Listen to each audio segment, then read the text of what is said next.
Flyers hockey. Plug in. 97.5 The Fanatic. Philadelphia. The real and inside story on the Birds as they get ready for the NFL wild card. Andrew Salchunas, 97.5 The Fanatic and 97.5thefanatic.com. And a good Thursday morning, Philadelphia. I'm Andrew Salchunas.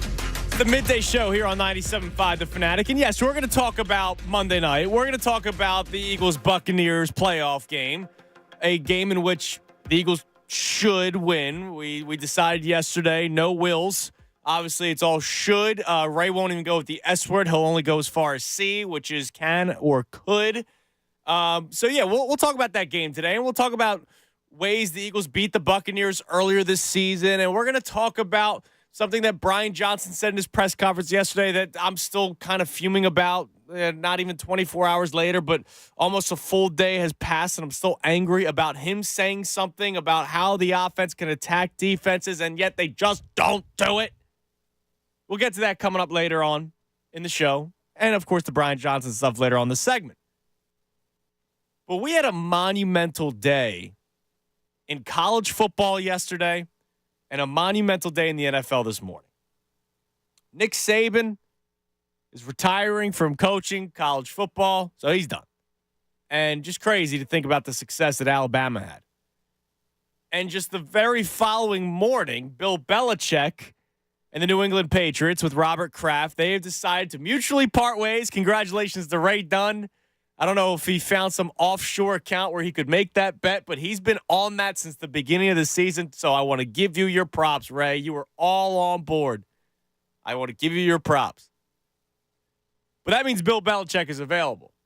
Notice I said Nick Saban retired. Bill Belichick has not. Bill Belichick has made it known through reporters that he is still interested in coaching in the NFL. And so that means teams that will have coaching vacancies or already have coaching vacancies, I'm sure will have interest in Bill Belichick.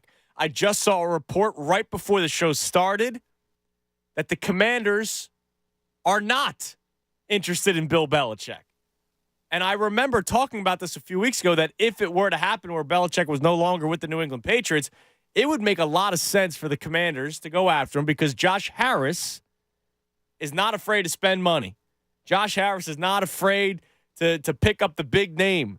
They just hired the Warriors' former president of basketball operations to be the GM of their football team. Josh Harris is not afraid to spend money and get the big name guy. But Bill Belichick is not in their plans. I also saw a report earlier today that Bill Belichick would shockingly want to coach a playoff team or a team that is ready for the playoffs. So I think of some teams, right? I know the Chargers are a mess right now. But the the LA Chargers, the Chargers do have Justin Herbert. They do have some talent on that team. It's out west where it's warm and sunny. And maybe Belichick wants to get away from the Northeast, right? From Foxborough, and maybe he wants to coach a team that's underperforming but has a good quarterback. There's other teams that just missed out on the playoffs that got rid of their head coaches. And then there's, of course, a team in the playoffs that people locally have the head coach on the hot seat. And that, of course, is your Philadelphia Eagles. So let's run through this. Adam Schefter was on with the morning show yesterday, the John Kincaid show. And he believes it's not going to happen where Nick Sirianni is no longer the head coach of the Philadelphia Eagles. However, he did say, I also didn't believe Mike Vrabel will be fired, and look what happened. He doesn't believe it will happen, but he says it could happen. Depending on what happens Monday night when the Eagles take on the Buccaneers. If it's some embarrassing loss for the Eagles, anything can happen. We know about Jeffrey Lurie. We had Jeff McClain on yesterday. Jeff McClain was talking about how Jeffrey Lurie is never comfortable. He's always looking to win. You saw Doug Peterson win the first Super Bowl in Eagles franchise history. February 4th, 2018. And before you knew it, he was no longer the head coach of the Philadelphia Eagles. Now, there was other stuff that went into it. They asked him to change his coaching staff. He refused. And so they got rid of him. But it shows that Jeffrey Lurie is never comfortable with maybe potentially losing some steam, being one of the better teams in the NFC. We always talk about the Eagles culture. We've also talked about the Patriots culture in the years of Belichick and Tom Brady. It would make sense for Bill Belichick to be intrigued by the Philadelphia Eagles. And before you start, coming after me saying, oh my God, really, we're having this conversation. A lot of you saw something. I forget who said it, but it happened during the offseason. Somebody compared Jalen Hurts, not necessarily his talent, but his demeanor, his leadership, his work ethic, both on the practice field and also in the film room, his dedication to the game of football. Somebody compared that to Tom Brady during the offseason, and a lot of you ran with it, and a lot of you loved it. And I, hearing that, I was pretty excited about that. Right? If your quarterback is ever compared to Tom Brady, that's something to be pretty excited about. Having your quarterback compared to the GOAT. Bill Belichick has spoken glowingly of Jalen Hurts in the past. His demeanor, his work ethic, his ability on the field. Bill Belichick, if he wants to coach for a playoff team, and if there's any playoff teams out there that have coaching questions, well, it's here in Philadelphia. Now, this is not me saying fire Sirianni, get him out of here, he stinks. No, I do believe that we have to see what happens Monday night. Just last week, I thought Nick Sirianni was the head coach through 2024, no doubt about it. Through 2024. That means the 2024 regular season into the 2025 NFL playoffs, in which I believe they will make. With the loss against the Giants, the lack of, I will say, effort shown by the players when it was Nick Sirianni's decision to play the starters, it was pretty eye-opening. And when you've heard about locker room issues for weeks now, going back to the loss of the San Francisco 49ers, when Nick Sirianni's not calling the plays offensively or defensively, and he's supposed to be known as this leader of men, this guy that's got a great locker room, has everybody together. Well, it hasn't been pretty. And if he's starting to lose that stuff, and if Jeffrey Lurie is always afraid to fail, and Jeffrey Lurie is always open to doing the next big thing to try to help his team, why wouldn't you think about Bill Belichick? If this season continues to spiral downhill, and by spiral downhill, it's one game. Monday night, wild card game against Tampa Bay Buccaneers. And if they are to beat the Tampa Bay Buccaneers but squeak by, and then they get blown out by the San Francisco 49ers or blown out by the Dallas Cowboys in the divisional round of the playoffs, if we're already talking about the head coach of the Philadelphia Eagles now, before the playoff game even started, potentially being on the hot seat. Again, I bring up Jeff McClain. McClain was on the show yesterday. He talked about how, I'm working on a story here. We'll see how Monday night plays out. But yeah, if it's bad, I wouldn't be surprised if there's conversations or if there's questions being asked inside NovaCare. If there's a head coach already potentially on the hot seat, and the greatest coach in the history of the NFL is available, I'll ask you this. Why wouldn't you do it? Why wouldn't you do it? If you have questions about Nick Sirianni, questions about a guy, and I hate to do the whole resume thing, but a guy who was very not well known before he was hired, and obviously it was tremendous, 3 straight years in the playoffs. If you, and I'm saying you, Jeffrey Lurie and Howie Roseman, if Jeffrey Lurie and Howie Roseman have questions about Nick Sirianni, and the greatest coach of the history of the NFL is available, why wouldn't you, Jeffrey Lurie and Howie Roseman, do it? Now I'll speak to you, Eagles fans. I know we hate Bill Belichick. I know we hate the Patriots. Spygate. I understand all this kind of stuff. It's like there are people that don't like former Mets that played for the Phillies. I remember when they signed Zach Wheeler, there were people that had issues because he was a former Met. If you're good, you're good. That's all I care about. If you as an Eagle fan, and trust me, there are a lot of you that are already putting Nick Sirianni on the hot seat. Like weeks ago, you guys started doing this. If you have Nick Sirianni on the hot seat already, Eagles fans, and Bill Belichick as of this morning, is available to be your head coach. Why wouldn't you want that? Unless you do want it. I would love to hear from you. 610-632-0975. Also, coming up next, I'm going to play you some audio. During the show yesterday, we aired the Brian Johnson press conference. And he said something that almost made me believe what Deshaun Jackson, Chad Johnson, and Dallas Goddard all said about how they took their foot off the gas pedal once they got into the playoffs. Deshaun Jackson saying that they're basically faking it. Chad Johnson saying, don't worry, they're playing rope-a-dope. All of that is nonsense, by the way. I don't actually believe that. But the coordinator of the Philadelphia Eagles said something yesterday on how to attack defenses. Said something yesterday that I think all of us agree with. And yet, they just don't do it in the game, which is something I just don't understand. I'll play you that question and answer coming up next. We'll dive into it a little bit more. I have some information behind Jalen Hurts and his throw charts this year. It's just something that freaking confuses me. It happened toward the end of the show, so we didn't have as much time to react to it, but I would love to hear from you. We'll play you that clip from his press conference yesterday. And if Bill Belichick wants to come here to Philadelphia, head coach, let's say he picks up the phone and calls Jeffrey Lurie and Howie Roseman and says, guys, I want to be the head coach of the Philadelphia Eagles if you're questioning the future of Nick Sirianni. Why wouldn't you say yes? 610-632-0975. I'm Andrew Salchunas, the Midday Show, right here on 97.5 The Fanatic. Fanatic Sports Update.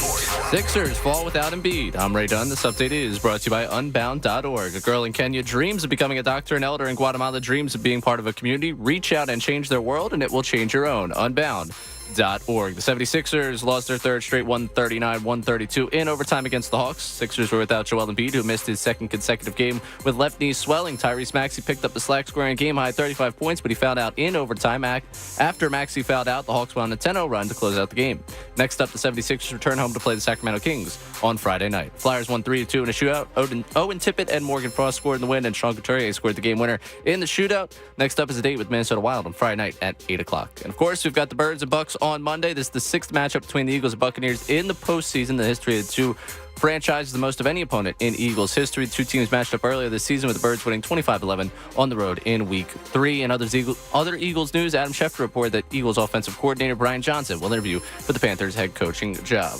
Listen to the John Kincaid Show tomorrow morning for your chance to win a trip for two for Monday night in Tampa. It includes Air Hotel and a VIP tailgate party featuring Hollis Thomas' 50th birthday. Already going to the game? Visit PhillySportsTrips.com to reserve a tailgate-only package featuring Hollis Thomas' 50th birthday celebration. Keep it locked here for all the latest news and information. I'm Ray Dunn, the home for the Sixers and Flyers, 97.5 The Fanatic.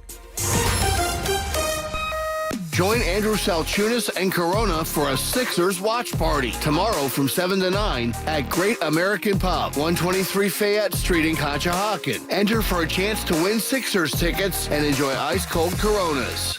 Guys will spend hours talking about their fantasy football team, the Birds, the Fly Guys, you name it, but not a single minute on something with real-life consequences. ED. Truth is, more than 60% of men over age 50 have ED. Here's another stat to consider. Alpha Men's Center has a 96% success rate treating ED. 96%. That's because men's health is all they do at Alpha Men's Centers. They know that ED can have many different causes, including low testosterone, diabetes, and high blood pressure, to name a few. And they have multiple treatment options to choose from, depending on what's causing yours. And that's no fantasy. Neither is this. Your first consultation is only $99, which includes the visit, blood work, and a test dose. That's right. For $99, you'll get a doctor's visit, blood work, and an initial test dose. And you'll see results in the office, or your visit is free. Time to get back in the game at Alpha Men's Center. AlphaMen'sCenter.com. That's AlphaMen'sCenter.com. Paid for by Christian Care Ministry. If you haven't switched to MediShare yet, two big reasons to at least consider it and why it makes so much sense right now. Number one is inflation, which is just affecting everything. It just makes sense to say, okay, where can I actually save? Well, you can save a lot in one fell swoop if you switch to MediShare. The typical family saves $500 a month. Secondly, your conscience. MediShare members aren't forced to pay for things they don't support or believe in, and that's a big deal for a lot of people right now. They want their money to actually help people. And one more reason, You can trust MediShare. It's been the gold standard for healthcare sharing for more than 30 years. It works, and members love it, too. It has double the member satisfaction rating compared to health insurance. So now's a great time to consider making the switch, and they are very easy to talk to. MediShare has great customer service. You can call now and get a price within 2 minutes. Here's the number. It's 855-51-BIBLE. That's 855-51-BIBLE, 855-51-BIBLE. Finding great candidates to hire can be like, well, trying to find a needle in a haystack, but not with ZipRecruiter. Its powerful technology actively finds and invites qualified candidates to apply to your job. So while other companies might deliver a lot of hay, ZipRecruiter finds you the needle in the haystack. See why 4 out of 5 employers who post a job on ZipRecruiter get a quality candidate within the first day. Try ZipRecruiter for free at ZipRecruiter.com/free. That's ZipRecruiter.com/free. Jackson Hewitt has a plan to get your tax refund fast with a buck here, buck there. Here a buck, there a buck, everywhere a buck. You don't have to wait weeks for your tax refund. Get money sooner with a no-fee refund advance loan at Jackson Hewitt. On this loan, there's a money today guarantee. E-I-E-I-Do. Don't settle for chicken feed. Get fast bucks at Jackson Hewitt today. No-fee refund advance loans by Republic Bank offered to eligible clients. Money today guarantee if approved for a loan on a prepaid card. Details at jacksonhewitt.com. So you're in the middle of a kitchen update, and you can't tell if that's a faucet stem or a flange. With the Home Depot app, doing doesn't miss a beat. It'll find what you need in a snap, and it'll show you how to find it in store with a tap. Or get it delivered free. For doing that doesn't stop, download the Home Depot app. It's made for doing. At Grainger, we're for the ones who specialize in saving the day, and for the ones who've mastered the art of keeping business moving. We offer industrial-grade supplies for every industry, with same-day pickup and next-day delivery on most orders, all backed by real people ready to help. So you can get the right answers and products right when you need them. Call, clickgrainger.com, or just stop by. Grainger, for the ones who get it done. Progressive presents advice on new teen drivers. You know, the hardest part about teaching your teen to drive is the chafing from the seatbelt. But the best part is the grip strength you build in your knuckles. Okay, now let's pull out of the driveway. Here's another tip. Offset a chunk of the cost of adding a teen to your insurance with Progressive's Teen Driver Discount and get a break from the brake. Progressive Casualty Insurance Company and affiliates, not available in all states or situations. No matter what the weather, most of us need to get on the road every day and get going. So we need tires to depend on in any condition. No one understands that better than the dependable people at Mavis Discount Tire. At Mavis, we believe nothing builds more confidence while driving than having the right tires at the right price, so you can confidently handle the road ahead. Roll in for $200 off select sets of 4 Goodyear tires. Visit us at mavis.com. Heading to a concert or game? Amplify your night at Live Casino and Hotel Philadelphia. Whether it's the pregame or the after party, Center Bar at Live Casino is the ultimate destination to unwind. With headliner-themed drink specials, specialty cocktails, free live entertainment, and more. Located only a short walk from all venues in the Philly Stadium District, Live Rewards members can park for free in our self-park garage. Party on, only at Live Casino and Hotel Philadelphia. Visit livecasinophilly.com. Must be 21 or older. Gambling problem? Call 1-800-GAMBLER. Nothing brings families together like a world-famous tomato pie from Corpalese Bakery and Deli. 4 generations of pride go into everything on the Corpalese menu, including hand-carved deli meats and cheeses, freshly baked breads, rolls, cookies and pies, hoagies and party trays, specialty cakes and stromboli.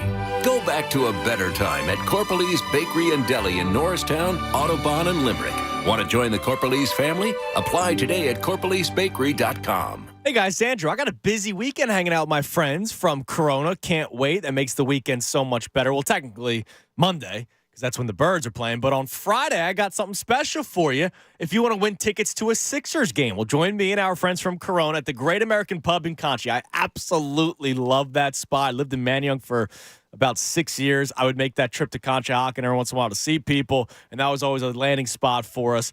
We'll be there from 7 to 9. The Sixers will be taking on the Kings that night. Enjoy $5 Modelo pints and get hyped up with our crew. Win great prizes, including tickets to an upcoming Sixers game. Gave a pair out the last time I was out and about in the city.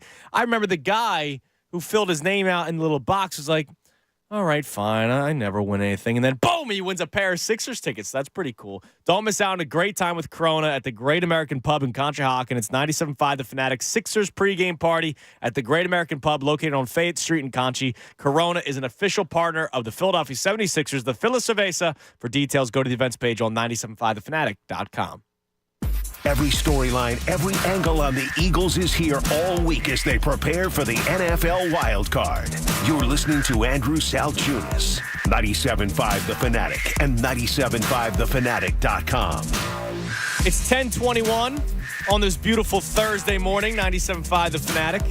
10 o'clock hour brought to us by Window Nation. Take advantage of Window Nation's 50% off sale on all style windows, plus make no down payment with no payments and no interest for 12 full months. Call 866-90Nation or visit windownation.com. Coming up later on this segment, I'm going to play you a clip from Brian Johnson's press conference yesterday. We broke it down a little bit yesterday afternoon, but it was toward the end of the show, and I know audiences are different throughout the day. And so I want to play this and react to it a little bit more because we have a little bit more time to react to it. And it's something that has just made me scratch my head, and it just makes me so confused. And it goes back to something I've been saying all season long. The offense just looks like they make it so much harder for themselves. They have to scratch and crawl and claw, not for touchdowns, but for first downs. It looks so difficult. It looks just so choppy. It doesn't look smooth, nothing about it. And is that personnel? I think they have good players. It doesn't start with the quarterback. Are guys not running the appropriate routes? Is the game plan suspect? Obviously, that was pointed out a couple of weeks ago from an Eagles player anonymously saying that the offense has become too predictable. Is the play calling bad? I believe that is the case. But it just looks so difficult, and yet Brian Johnson had an actual answer that we agreed with, that I agreed with, and yet they don't do it. So we'll get to that coming up in a few minutes. I want to read a tweet from Kyle Brandt. Of course, he's on Good Morning Football on the NFL Network. And I'm guessing they did a segment on Bill Belichick no longer being the head coach of the New England Patriots. And somebody asked, why aren't the Chargers the best spot for Belichick, to Kyle Brandt? Because I'm guessing he didn't bring them up. And, again, let me just be clear. I didn't see this tweet before the show. And to me, the first team that does come to my mind is the LA Chargers. So I'm surprised that somebody like Kyle Brandt didn't even mention the Chargers. That's the first team that came to my mind for Bill Belichick. He can try to revitalize his – look, I mean, the guy's the greatest coach of all time, in my opinion.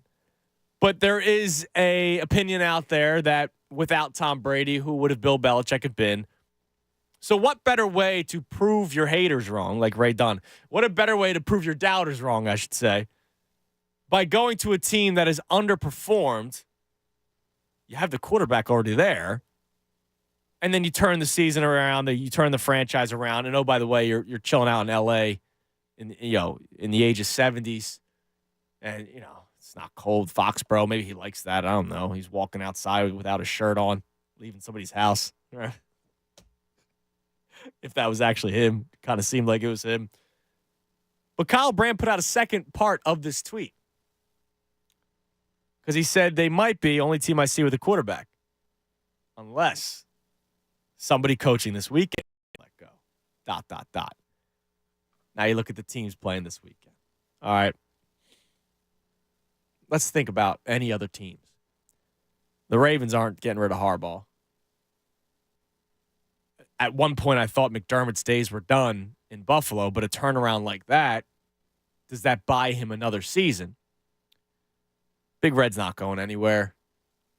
I see you raising your eyebrows. Where is he? I mean, look, it was his decision to not have wide receivers, but I don't think they get rid of Big Red. In Houston, they just started with D'Amico Ryan. He's not going anywhere. Cleveland's thrilled. McDaniels isn't going anywhere from Miami, I don't think. And then Tomlin's not going anywhere. And then the Packers, No, I think he's safe. McVay's safe. So here's the only other teams in the NFC. Bowls with the Bucks, and of course your Philadelphia Eagles. So Bowls, Sirianni, and what? Maybe McDermott? Let's say they lose in the first round to the Steelers. I would imagine that's, we're talking about if the Eagles lose to the Buccaneers, how that could change things. If the Bills lose to the Steelers when they're 10-point favorites, that might raise some red flags with Sean McDermott. But why would Kyle Brandt put that out there, Ray Dunn? Good morning. I know you were looking forward to this show today because you're all hoodied up. Oh, yeah. Yeah, listen, I want to be clear here. I don't hate the guy. This is not a hater thing. He's the greatest coach of all time. I'll be honest. I was unfortunately on the wrong side of history on the Belichick-Brady debate. I was hoodied up after the split, and Brady obviously goes and wins the Super Bowl. So in a show of accountability here, I'll take the L on that one. I just was pounding the drum because I knew this was it. You've been saying since the beginning of the season. The wheels were falling off. It was time for it to end. It was time for them to split. There's just not enough there right now. And I understand that for some people, oh, look, it's Bill Belichick. He's out in the open market. This is great. We're going to have the opportunity to, if we want to make a run at the greatest coach of all time. Yes. One of the greatest strengths of Bill Belichick's career was getting rid of a player a year too soon instead of a year too late. If you were to hire Bill Belichick, you would be getting him 2 years too late. It's over. Okay. Oh, you think it's done? It's done. It's disrespectful almost. It's done. He is not. There is no second wind. There is no second dynasty awaiting itself. Was it done because he's Bill Belichick and he's lost his fastball, or was it done because he had Mac Jones? I think he's lost his fastball.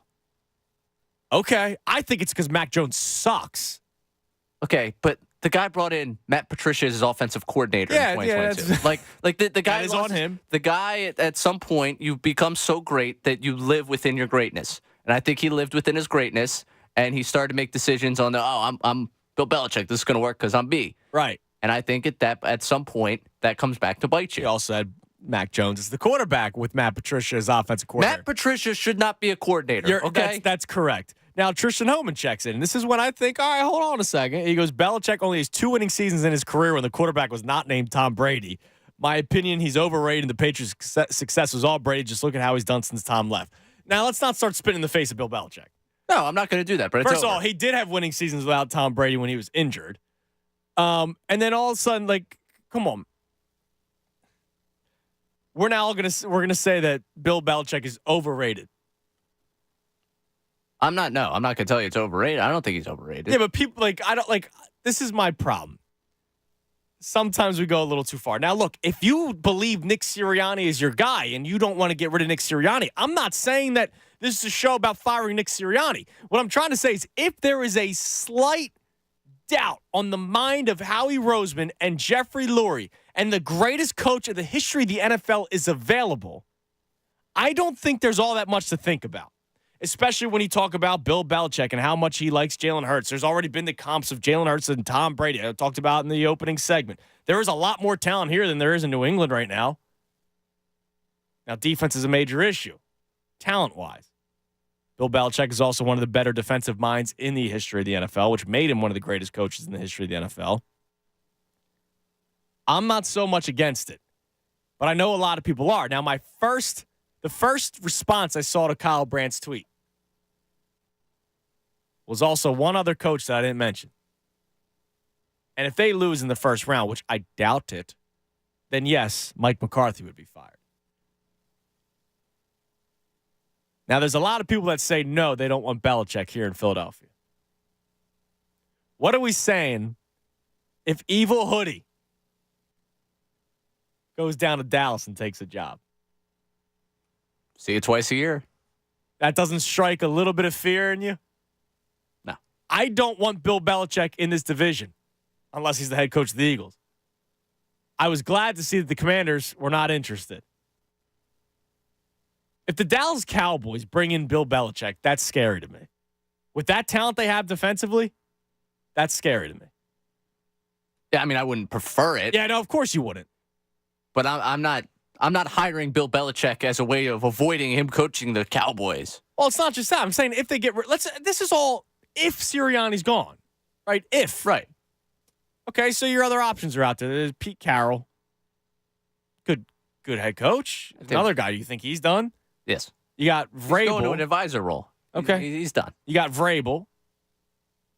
And then, obviously the people are Jim Harbaugh'd up after winning in Ann Arbor. Then what? Then it's the next, new, flashy young guy. Now, here's the biggest thing, because Jamal Hutchinson checks in. Laurie's from Massachusetts area, grew up a Patriots fan. There's no doubt in my mind if the Birds lose Monday night, Bill will be our coach. Is Howie up for it? Because let's root for that power struggle. We know that has been an issue in the past in Philadelphia, Chip Kelly days. We know that Howie Roseman had full control of everything when Doug was here. And I still don't buy it for a second that Nick Sirianni was the main voice in demoting Sean Desai and promoting Matt Patricia. I still don't believe that for a second. And this isn't me hating on Howie. This isn't me calling Howie a rat or anything like that. I just know we know how much power he has. Basically full control of power. Still no doubt in my mind that a couple of years ago, when Alshon Jeffrey was cooked, Jason Peters was cooked, that they were playing them over some of the younger players because they probably paid them the money, even though they were not playing well. It was just a theory that I know some reporters looked into and not much came of it. But I still believe it. Would Howie Roseman be okay with it? I don't think he would be. No, I don't think he would be. But because Bill Belichick's not coming here just to coach. Bill Belichick's coming here to have full control of everything, as he probably deserves. How's he done personnel-wise? Not great. He's lost his fastball. All right. You don't want Hoodie. No. If he's available and Nick Sirianni, they deem him not the coach of the future. They get rid of him after a maybe loss Monday night or maybe a blowout loss in the second round of the playoffs. Maybe the locker room was falling apart. If they believe that Nick Sirianni's not their guy moving forward, I don't know how you can't look at Bill Belichick as your next head coach. Greatest coach in the history of the NFL. 610-632-0975.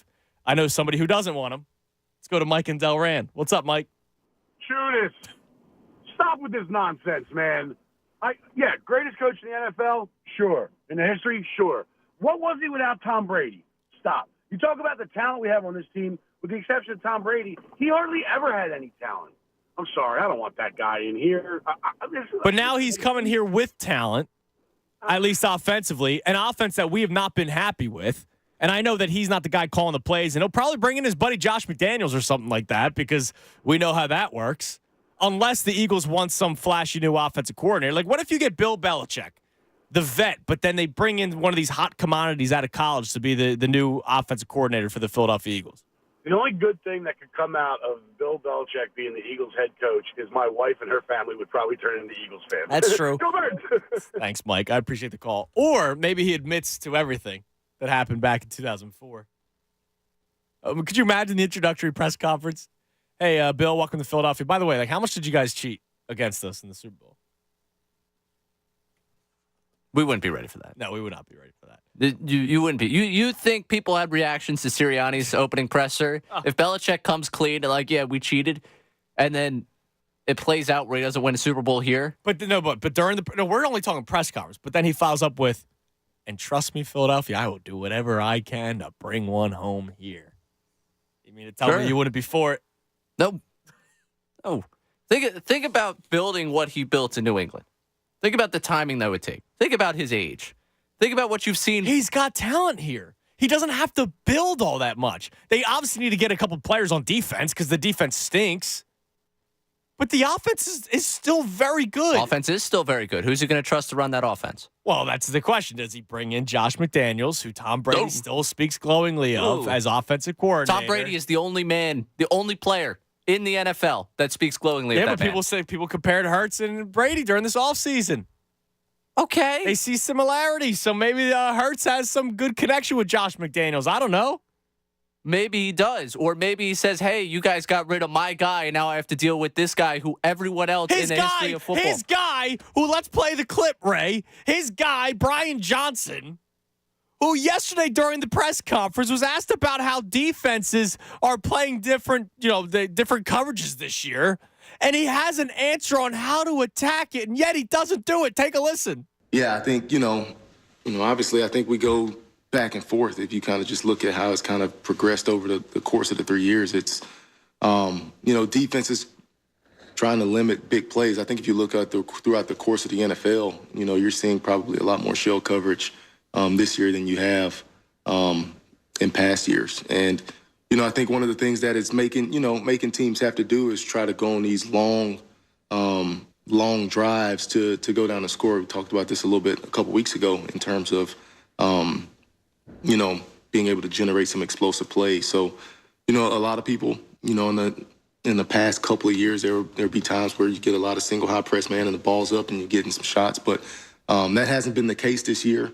So we've had to find some different ways to generate some of that stuff. And then he talks about those different ways. But before we play that clip, he's talking about how, back in the day, there's single high safety coverage and we could just throw the ball up. Well, if you know you can't do that anymore, why is A.J. Brown running basically the same route every single play?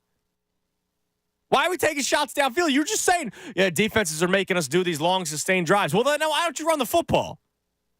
Brian, when teams are taking away the big play, the deep ball, when they're legislating and making you throw it underneath, you said you have to find other ways to do it. What other ways are there without kind of forcing it when it's not there?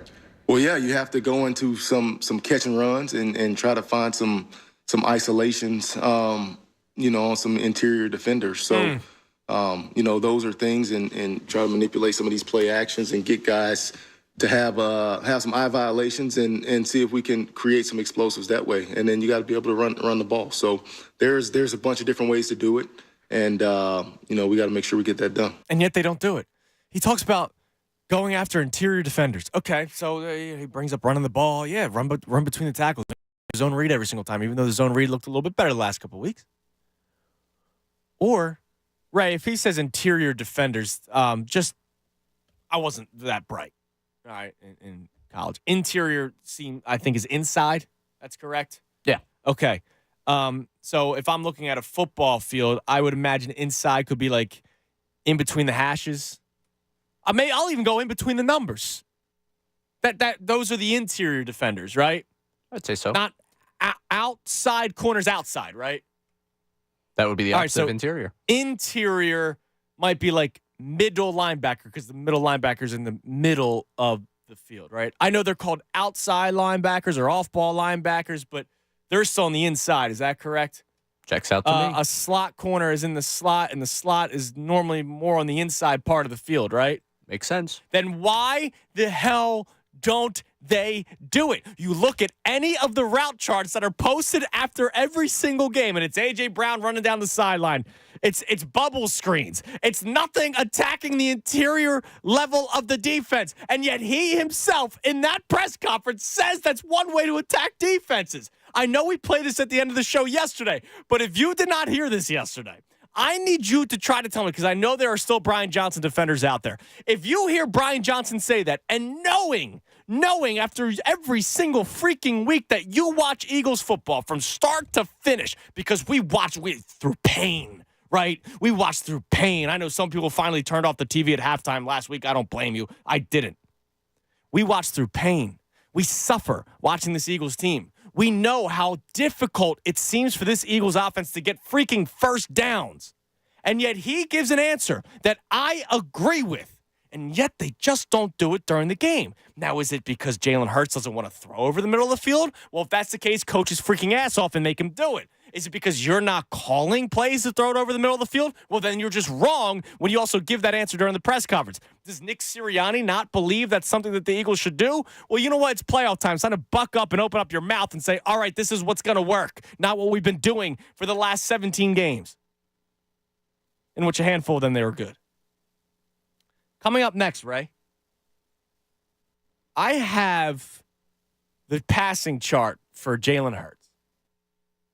At the line of scrimmage, to his left, right near the line of scrimmage itself, in the middle, to the right. I have that second level, and I have the shots over the top. And I have Jalen Hurts' completion percentage and quarterback rating for these areas, okay? When I go through those, and I'm sorry that I have to do this, but it's just to drive the point that Brian Johnson is saying something that he doesn't actually do. I'm going to give you these numbers, and it's going to piss you off even more about the ineptitude of this offense and how it's being run. Even though they've scored 30 points in some games, this offense looks far too difficult to put up points than it should be with the talent that they have and with the data that I have in front of me. And I'm just some dude on the radio. I'm not a part of the Eagles analytic department. I'm not a part of the Eagles coaching department. I'm not a player on that team. I'm nothing. Just doing the radio. I'm the evil-hated media. I have numbers that I don't understand how they don't know this stuff. I'll tell you what those are next. 610-632-0975. Would love to hear from you. If Bill Belichick calls the Philadelphia Eagles, or maybe he doesn't even call, do you, Howie Roseman, and Jeffrey Lurie pick up the phone and call Hoodie? A, just gauge his interest. And B, if you have a doubt of Nick Sirianni coming out of these playoffs, do you think twice about it? Because I don't think you should. It's the greatest coach of the history of the NFL. If Nick Sirianni is your guy, then you keep going forward with Nick. I will have no problem with that. But if there's doubt and Bill Belichick's available, you make that phone call. I know a lot of people are anti-Hoodie. Ray's anti-Hoodie, saying he lost his fastball. I hear the Mike from Delran's and the Tristan Homans about he only was good with Brady. You talk about how great this talent is here. He has talent here. That's not something we have to really worry about right now, right? 610-632-0975. Andrew Salchunas, the Midday Show right here on 97.5 The Fanatic. In the playoffs, you've got to win one game at a time, like the Birds Monday night. But when you bet the NFL playoffs on FanDuel in partnership with Valley Forge, one game can mean a lot of wins. FanDuel is America's #1 sports book. They have all your favorite bets like the money line and the spread, plus all sorts of prop bets. And I love what FanDuel is doing during this playoff run. For every NFL playoff game, FanDuel is giving all customers a no-sweat same-game parlay. That means you can combine all your bets for a chance at a bigger payday. So let's say you just want to wait till Monday, right? And you like the Birds to go out down there and cover the spread and beat the Buccaneers. Obviously, that's one leg right there. You think Jalen Hurts scores a touchdown with the tush push. That's leg number 2. Maybe DeAndre Swift hits his over in rushing yards like he did the last time they played Tampa. That's leg number 3. And then you throw in another leg out there. All of a sudden, you got 4 legs, right? You're going to get bonus bets back if your SGP doesn't win. Visit FanDuel.com/Fanatic. If you don't already have an account, make every moment more with FanDuel, the official sports betting partner of the NFL. You got to be 21 plus and present in PA. Minimum 3-leg parlay required. Refund issues, knowledgeable bonus bets, which expires 7 days after receipt. Max refund $5 unless otherwise specified. Restrictions apply. See terms at sportsbook.fanduel.com. Gambling problem? Call 1-800-GAMBLER.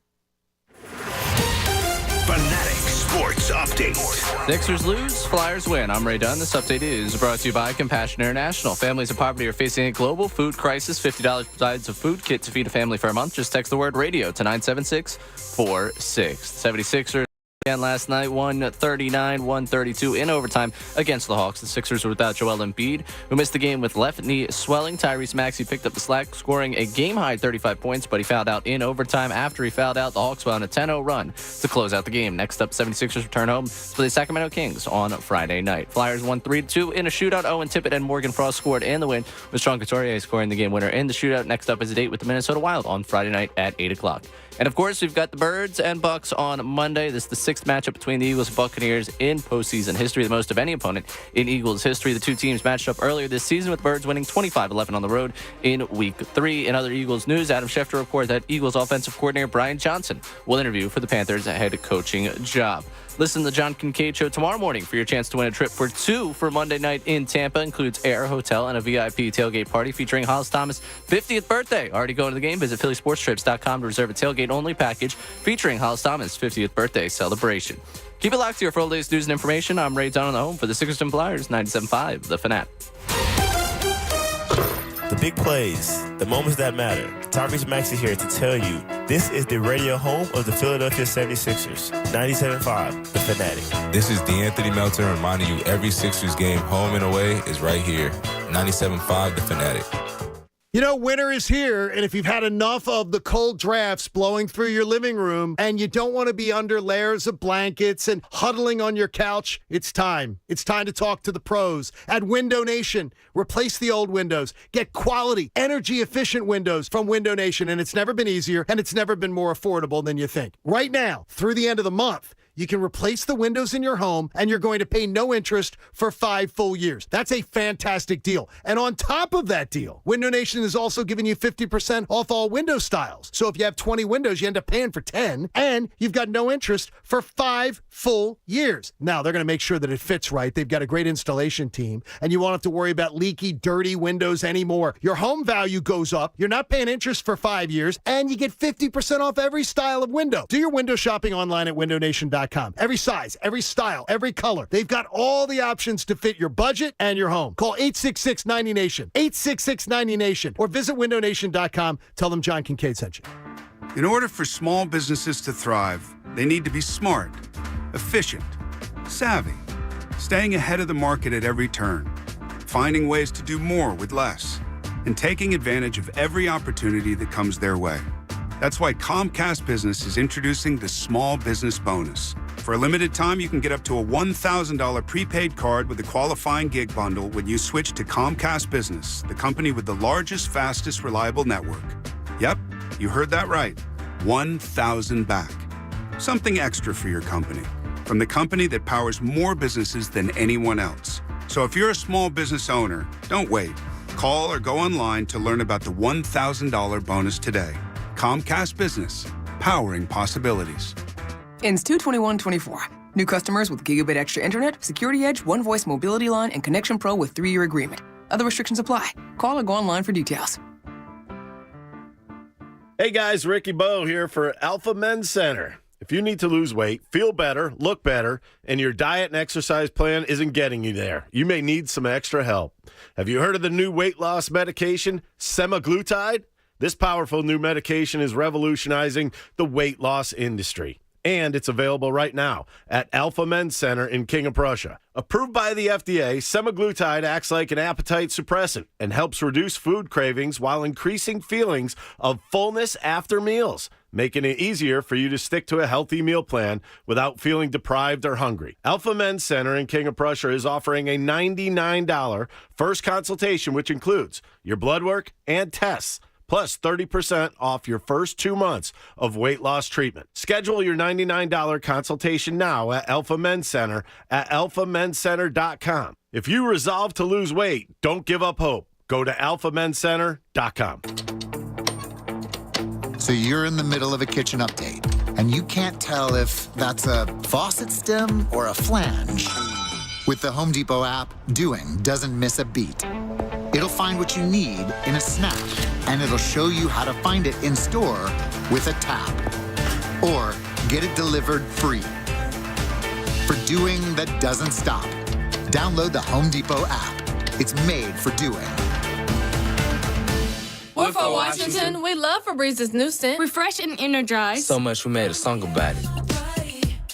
I can't escape this feeling inside. Refresh and energize. It's a mood, it's a vibe. Breathing for the first time. So free, so alive. Breathe happy for free. Smells like paradise. Breathe happy for breeze. La la la la la. Meineke is committed to keeping you and your vehicle safe and on the road. Right now, Meineke is offering a semi-synthetic oil change package for only $29.95 with a free tire rotation and battery check. For tires, brakes, batteries, exhaust systems, and more, Meineke, doing car care right. Okay, I have to admit, 2024 really snuck up on me. Luckily, Kohl's has everything my family needs to start the new year out right.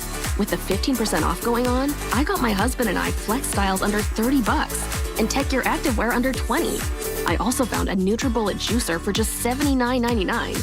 To top it all off, I earned Kohl's cash too. So it's not too late to make a resolution, right? Offers end January 15th. Select styles. Some exclusions apply. See store or Kohls.com for details.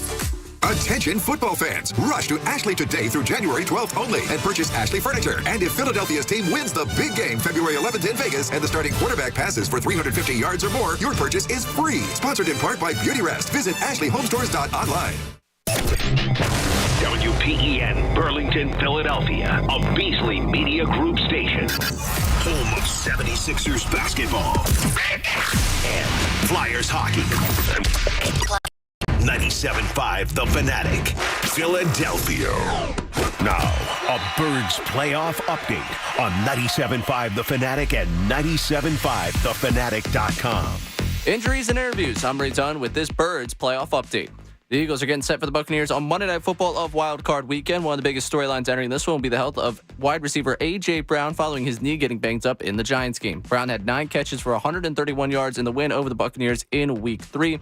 The Philadelphia Inquirer's Jeff McLean joined the Midday Show yesterday to talk about Brown's availability. Got I don't know the exact grade of the sprain on his knee, but that's essentially what it is. You just got to see how it plays out. The doctors are going to have an influence over whether he plays or not, and the extra day of rest certainly can help. He was walking around the Novichok complex without any assistance or no crutches and not really walking with a limp last I heard. So those are all good signs, but that doesn't mean that he's automatically going to be able to play. So I would lean probably more on the side of playing versus not. Looking at that Eagles offense, the Birds offensive coordinator Brian Johnson is expected to interview for the Panthers head coaching job, according to ESPN's Adam Schefter. In his media availability session on Wednesday, Brian Johnson assured that his focus is solely on this postseason. Yeah, all my focus, Jeff, is about this playoff game and putting everybody in position, to go out there and put on a great performance on Monday night. Keep it locked here for the latest Birds news and information. I'm Ray Dunn on your home for continuing coverage of the Birds as they get ready for the NFL wildcard round. 97.5, The Fanatic. The real and inside story on the Birds as they get ready for the NFL wildcard. Andrew Saltunis, 97.5 The Fanatic and 97.5thefanatic.com. It's 10:52. It's the Midday Show right here on 97.5 The Fanatic.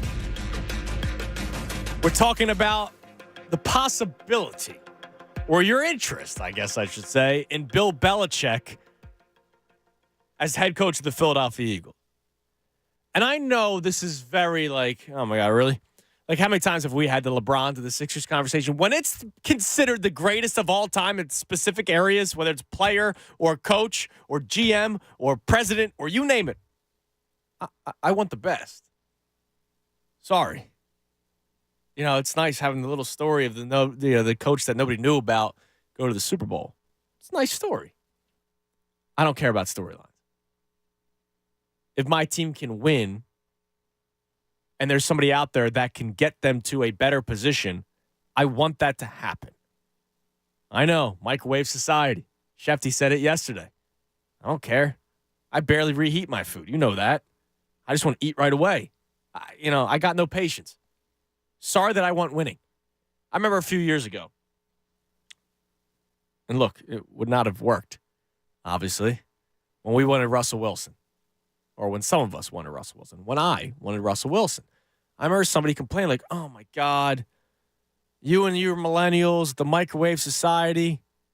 And I remember saying, what do I care about 5 years from now? Because that was the big debate. Well, Russell Wilson's not going to be here 5 years from now. I remember somebody saying they would rather risk Jalen Hurts being the guy or not being the guy, but having 5 years than Russell Wilson maybe not being here 5 years later, right? Something like that. What do I care about 5 years from now? I could be dead. I care about the here and now. And since when is that a problem? I know when we work and we take care of our bodies and stuff, we think about the long road ahead. But when it comes to fandom, I don't give a damn. I want to win right away. You know why? Because we haven't had much success in this city. We had a call the other day, I think it was Rick and Easton, talking about, they should get rid of Sirianni if they don't win because this is a city that hasn't won enough. Now, I don't think that's why they should get rid of Nick Sirianni. But I get what he's saying. We are a major market, and our hockey team hasn't won in 50 years. Our basketball team hasn't won in 40 years. The Phillies have made, 16 playoff appearances now since the 1800s? It's great that they're on a run right now. And the Eagles have won one Super Bowl. And in my lifetime, I've been to 3. Which is great, actually, compared to other teams in the NFL.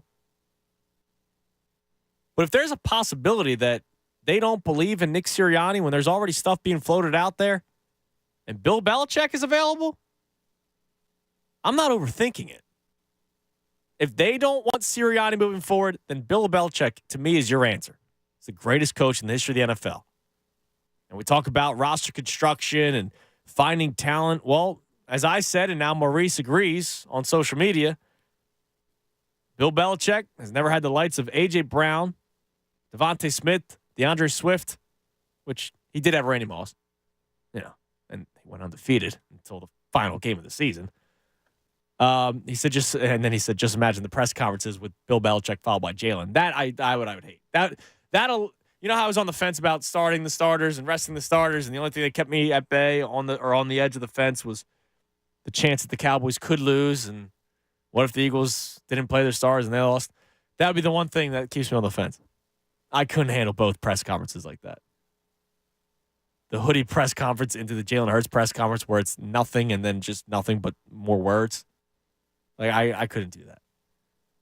But anyway, the other thing we're talking about is the stuff that Brian Johnson said yesterday during his press conference. So he was asked about how to attack the new look defenses across the and he talked about, you run the football and you attack interior defensive players, which also means linebackers and slot receivers or slot corners. Ray, you've watched every game as well this year. Do you believe that the Eagles have done that enough?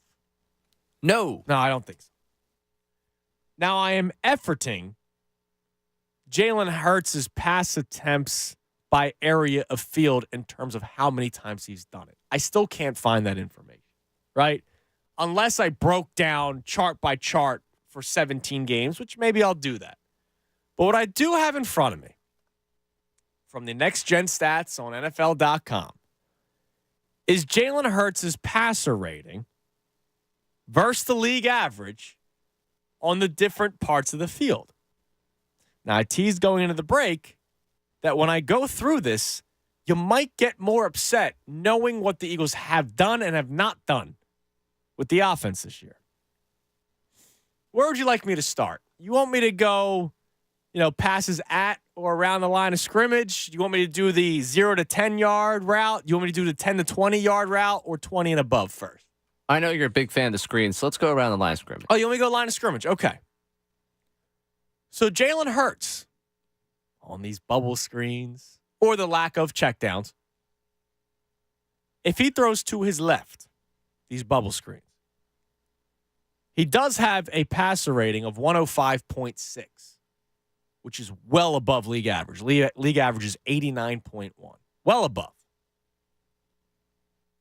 Now, this does not tell the story of how many yards the Eagles end up getting on these plays. It's completion and lack of turnovers in these areas of the field, whatnot. Right around the offensive lineman, middle of the field, but in front of the line of scrimmage, he's below league average at 82.9. League average is 92.1. I don't really want to throw in that area anyway, unless you're running a screen, like a legit screen. Probably a dangerous spot to throw the football anyway. So I'm not even complaining about that one. What I will complain about is to his right, which he also does. These passes at or behind the line of scrimmage, which is normally these bubble screens, to his right. The league average is 87.5, the passer rating. Hurts' passer rating is 73.1. Well below league average. And yet we see that play every freaking week. Every week. And it's, it's part of our passing game. Our short passes are part of the run game. Well, if it statistically is not working, why do you keep doing it? Okay. So let's go line of scrimmage to the 10 yards, all right? First down or 10-yard gain, whatever. Left side, league average is 89.2. His is 79. So not as drastically bad, but still below league average. To the right side, this is outside the hash marks, or right around the numbers, right around the sideline. League average 87.2. Hurts is at 89.1, so slightly above average. Over the middle of the field, which how often do we complain about Hurts and the Eagles offense not attacking the middle of the field? Well, the league average passer rating over the middle of the field within 10 yards is 90.5. Hurts' passer rating is 99.6. Let's go to the next level, 10 to 20 yards. I'll start with the middle. Middle of the field, 10 to 20 yards. League average passer rating is 85.7. You want to guess what Hurts' is? 107. Keep going. 112. Keep going. 120. Keep going. 130. Keep going. 145. Keep going. 150. Keep going. 155. A little bit more. 156. 158.3. So perfect. His passer rating over the middle of the field from the line of scrimmage to 10 yards is 99.6, which is higher than the league average. And then from 10 to 20 yards over the middle of the field is almost double the league average, man, in passer rating. Now, I need to try to find the actual amount of attempts. It could be 1-for-1, for all we know. But you know what the problem is? It might actually be 1-for-1 because they don't attack the middle of the field. They don't. It's sidelines. Look at any route tree that the Eagles run. It's sideline, bubble screen. Except for the few times they go over the middle of the field, like the Devontae Smith play a few weeks ago where he catch and run. Brian Johnson said it during that press conference. Got to get guys the ball in space so they can make things happen with their legs. Well, if you're throwing to the sideline, that almost limits the amount of space that you have, right? Because you also have to worry about that sideline that's in play. Also in that second level of 10 to 20 plus yards, to the left side, league average is 83.7. His is just 83.3, so right around average. To the right side, he's actually having a good job, good season. League average is 80.7. He's at 124.2. But not as high as that middle. And from line of scrimmage to 10-plus yards on that right side, it's just 89.1. That next level of 10 to 20 yards is 124.2. In the middle, it's all green, man. Now, if you're going 20 to 30-plus yards, Hurts not having a good season. To the left side, he has actually above league average passer rating of 93.8. The league average is 79.2. So that's actually going pretty well for him. To the right side, league average is 78.5. He's down to 51.5, which is where A.J. Brown runs a lot of his routes. Right over the middle of the field, 20-plus yards. League average of 82.4. His is 8.3. So no shots down the middle of the field of 20-plus yards. I'm asking if Brian Johnson himself is saying that teams are taking away explosive plays. To combat that, you need short or intermediate throws over the middle of the field against interior defensive players. And the numbers of Jalen Hurts back that up in terms of his ability to make those throws. Why don't they do it? Can you answer me that question? I don't think you can. No. Unless you're in the brain of Brian Johnson or Nick Sirianni. Because I don't know, is this a Brian Johnson situation? Is this a Nick Sirianni situation? And if it is Jalen Hurts not wanting to go over the middle of the field, I would just show him this, number one. And number two, your coach is asked to do it. You get to him and say, yo, dude, like this is what works. Do it. And this is analytic team, Philadelphia Eagles. I'm just some loser on the radio pointing out these numbers. He knows it, and yet they don't do it. Why? Maybe a good head coach like Bill Belichick would force that. Stop it. No, but seriously, like why? I have no idea why they don't do it. I'm shocked. The perfect passer rating over the middle of the field from 10 to 20 yards is insane. Dude, I did not know those numbers until this morning, right?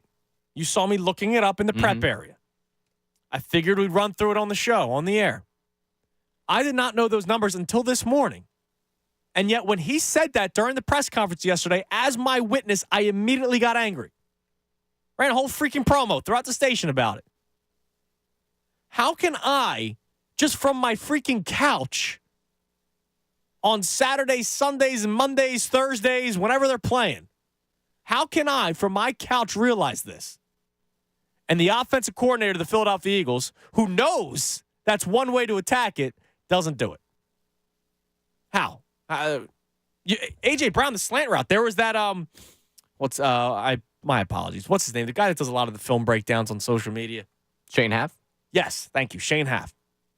We ran through those stats earlier this year. Where the Eagles rank in terms of production of certain plays, but then where they also rank in terms of the amount of times they do those plays. The A.J. Brown slant route, or slant routes in general for the Philadelphia Eagles, I believe was 7th in terms of success rate across all of the NFL, but was in the bottom third in terms of usage. I know you can't run the same play every single time, but you get what I'm getting at. Like, do they know they can't run the same play every time? That's a good point, because they seem to run the same play every single time. Why is it that Shane Haff knows this? That I know. And Shane Haff's doing the research on his own. I'm just watching the game from my couch, using my eyes.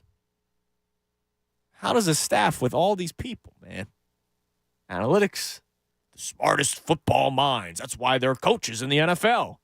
Why do they know? How do they not know this?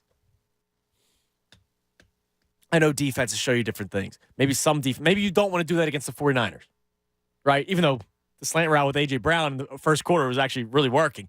Maybe you don't want to attack the middle of the field against the 49ers because they have very good linebackers. Okay, so it's a scheme thing. Like, were you worried about the Arizona Cardinals over the middle of the field? No. Now, they did put up 31 points that game. But in that final drive, second to last drive, it was 2 quarterback runs and a bubble screen. I don't know. It's something that amazes me that Brian Johnson says that during his press conference. And there's information out there that shows it does work, the stuff that he says. And yet they don't do it. Why? 610-632-0975, the number to climb in. Let's go to the phones, talk to Mitch in Phoenix. What's up, Mitch? How you doing? I'm listening to all the rhetoric, and, everybody's trying to figure out why this team is in a horrible tailspin. And, yeah, you got a lot of good points, but to tell you the truth, it's so complicated, so unique. It would take a whole offseason to figure it out. Yeah, and unfortunately, that could start Tuesday, right? Or Monday night, right around midnight. And I'm hoping that doesn't happen. I hope that they win, and I hope that Brian Johnson, realizing that they can do this stuff, not just based off of the numbers that I gave you, but based off of what he himself said in his press conference yesterday. Why don't they do it? He talks about running the football, and that's one way to combat the defenses and the looks that they're giving you. Why don't they just do traditional handoffs with a guy who, if they don't run the football, Mitch, and I know it's such an archaic thing to say, in a game in which earlier this year a guy ran 130 yards against this defense, then that's malpractice. Yeah, so we don't talk about the defense enough. The defense is worse than the offense. Defense stinks, and I just feel like I waste my time because I know they stink. Yeah. And they're not going to change. Like, Matt Patricia has made it worse. He's not going to make it better. No, the defense is the worst in a long time. Who is not playing on Monday? Do you know of the players that got hurt will not be playing? They have not said anything. The only thing we know about A.J. Brown is that he's trending in the right direction, but everybody else seems to be a go. Well, that's a good sign. Can I talk a little bit about the Sixers? That's the other team in Philly. Yes, and the Flyers and the Phillies, but what do you got on the Sixers? Well, I watch every game. I got that NBA League Pass, which is the best $100 that I've spent this year. Anyway, I watched last night. Maxey was fantastic. As soon as they took him out of the game and they bring in Beverly, basically all they had to bring in, I realized, a light went off, and I realized that the Sixers are guard inept. Outside of Maxey, they don't have the kind of guards like Boston can play 5 different Right, guards. and that's why, I mean, at least I've been saying since before the season started, even after, when we were waiting for the James Harden trade, was they're going to need another ball handler. They'll need another backup big. I'm not the biggest Paul Reed fan, and sometimes Nick Nurse doesn't seem to be either. And I thought that they needed maybe another wing player. And they do have the ammunition with the draft picks that they acquired in the trade for James Harden. There was still the expiring contract in Tobias Harris. Thanks for the call, Mitch. And then there's also the vets that they acquired. I like Patrick Beverley a lot. I think he's an important piece to a team, right? And the guy can still play defense, and he can hit a shot. But yeah, I think you need another ball handler that could play behind Tyrese Maxey and also with Tyrese Maxey at times. DeAnthony Melton's have a pretty good season, actually. I still want him coming off the bench. And so at some point, they're going to acquire players with all these trades. Windy, our man, the wind gust. He said that the Sixers, he believes, will be the most aggressive team at the trade deadline amongst all the other contenders. The most aggressive team. They have the ammo to do it. And I've been saying since the beginning of the season with Daryl Morey, I love everything that he has done. I just hope he's not done yet. And when Windy's reporting that, I'm excited for what's to come. 610-632-0975, the number to climb in. By the way, to come on the show, Nick Sirianni will be speaking to the media at 12:30, so we're looking forward to that. I'll reset everything that we've had going on coming up next in the show. Also, later this hour, I got an email from our man Jimmy Shapiro, who sends out like all the prop bets. I have fun wild card weekend prop bets that I'll give you. And we'll make some, obviously it's not on our FanDuel Sportsbook app, some of these bets, but we'll have some fun with it. And we'll talk about, the good and the bad, because some might not be great for the Eagles. We'll find out. We'll give you those prop bets later on in the show. 610-632-0975, the number to climb in to talk about Bill Belichick. If the Eagles were to move on from Nick Sirianni, would you be interested? I think it's crazy for people that say no. And then the Brian Johnson thing that still confuses me. How can those who still defend Brian Johnson defend him after he talks about how to attack these defenses, and yet they don't do it? And I have the numbers to back it up. I'm Andrew Salchunas, the Midday Show right here, 97.5 The Fanatic. Now, I got to tell you about something you don't want to miss. I told you about our incredible Corona appearance on Friday that I'll be doing. Well, how about one Monday night? It's 97.5 The Fanatic's official Eagles pregame show, live broadcast, and watch party at Barnaby's Westchester on Monday, January 15th. Thanks to our friends at Corona. Every time we're on the road, when the Birds are on the road, we're on the road. And we appreciate Corona for getting us out and about all across the great Philadelphia area. So here's the deal. Bob, Pat, and I will be broadcasting live from 6 to 7:30 at Barnaby's leading up to the Birds wild card game. And then Pat and I are going to be sticking around after the broadcast to hang out with you guys and watch the Birds during our official Corona 97.5 The Fanatic watch party. We'll have cool prizes to give away, Corona drink specials. I'll be drinking some Coronas with you and hopefully toasting to a lot of touchdowns for the Birds and toasting to a victory. That would be great, and so much more. Barnaby's in Westchester is an awesome spot. I implore you, if you're looking for a spot to go to watch the game, but you're literally going just like to watch the game, Barnaby's is that spot. It's not one of these sports bars where like, oh, let's go out for the game, but you're not really paying attention. No, Barnaby's, everybody was locked in for the NFC Championship game last year, and I imagine they be the same coming up Monday in the divisional or wildcard round against the Buccaneers. So join us Monday night for the big game and enjoy $25 Corona and Corona Premier and Corona Light buckets, as well as $5 Modelo drafts. Corona is an official sponsor of our Eagles pregame broadcast and watch party. Visit 975thefanatic.com for more information on upcoming Corona events. Fanatic Sports Update.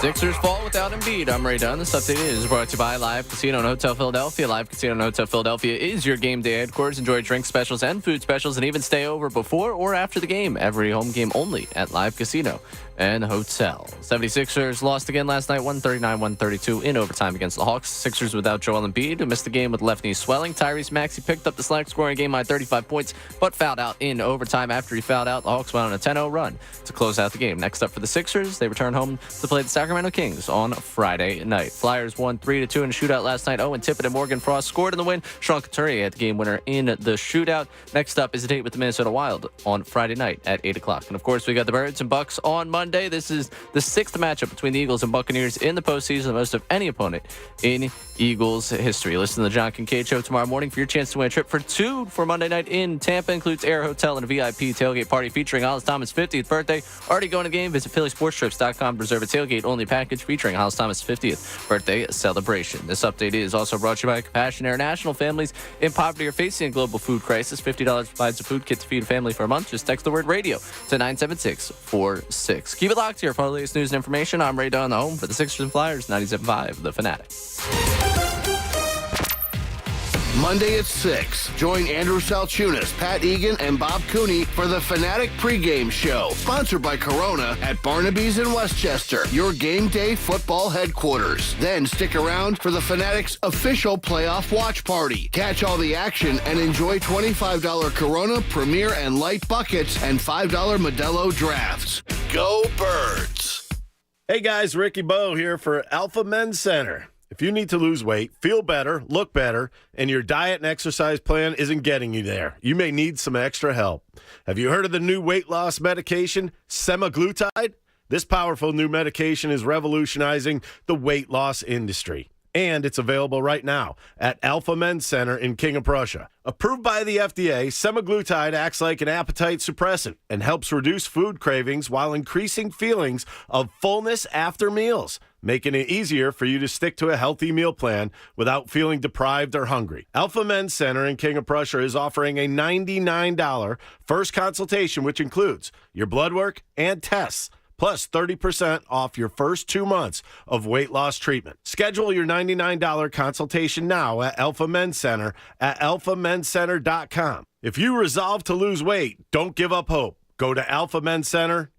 This winter, cozy up to a home that's perfectly yours with Preferred Pros. From skilled craftsmen and expert designers to top veterinarians and relaxing pools and spas, we've got the best recommendations for you. Let us help you make your dream project a reality. Your home, your life, our professionals. Connect with Preferred Pros you can trust. Bachman Solar. Solar is more affordable than you think. Receive federal tax credits and apply for 0% financing with solar solutions at bachmansroofing.com. Metropolitan Veterinary Associates are proud to be the largest privately owned hospital in our region, offering specialty care for your dogs and cats 24 hours a day, 7 days a week. Advanced Electrical Services Group. Generac is the name you can trust for automatic standby home generators. Advanced Electrical Services Group provides sales and service to match. Go to advancedesg.com for your free estimate. Check out Preferred Pros today. This paid program is sponsored by businesses highly rated by actual customers. For more details on Preferred Pros, visit 975thefanatic.com. Paid for by government.com. Did you hear? A recent stash of $10 gold Liberty coins from the 1800s has been found. These gorgeous gold coins are as bright and shiny as the day they were struck in the late 1800s, and less than 50 of these gold coins are available. Coin experts are calling this gold find an incredible opportunity. Call 1-800-473-3993 and you are guaranteed a $10 gold Liberty coin minted by the U.S. Mint in the 1800s, but with extremely limited availability. You must call now. These gold Liberty coins from the 1800s are still in uncirculated condition. That is history you can hold in your hand. To learn more, call 1-800-473-3993. Call now and you'll receive a free American Coin Collector's Bonus Package, a $40 value, free with every order. Call 1-800-473-3993 now to secure your $10 gold Liberty coins dated from the 1800s before they sell out. That's 1-800-473-3993. Citadel Credit Union has a checking account that's built for you. For a limited time, get $300 when you open a new checking account at citadelbanking.com/radio. Citadel Credit Union, a Forbes Best in State credit union, federally insured by NCUA. We interrupt your regularly scheduled brake squealing for this breaking news bulletin. Right now, get 50% off brake pads and shoes at your local Meineke Car Care Center. For tires, brakes, batteries, exhaust, and more, trust Meineke, doing car care right. We're for Washington. We love Febrez's new scent. Refresh and energize. So much we made a song about it. I can't escape this feeling inside. Refresh and energize. It's a mood, it's a vibe. Breathing for the first time. So free, so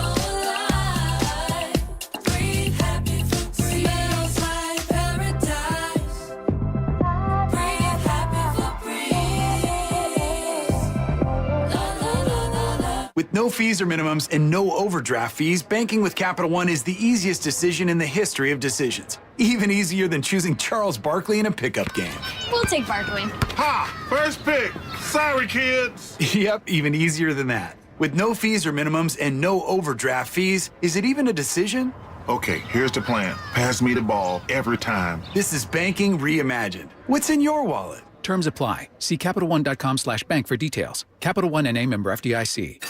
This is the lunch rush at your local deli. Orders are flying in. Online, on the phone, and in person. Order for Nick. So is it possible that fast internet could help your business outrun the rush? It is with Comcast Business, powering your connected devices with gig speed Wi-Fi and fast downloads and uploads. With Comcast Business, next level speed isn't just possible, it's happening. Comcast Business, powering possibilities. Requires gigabit internet and compatible router. Actual speeds vary. Every storyline, every angle on the Eagles is here all week as they prepare for the NFL Wild Card. You're listening to Andrew Salchunas, 97.5 The Fanatic and 97.5thefanatic.com.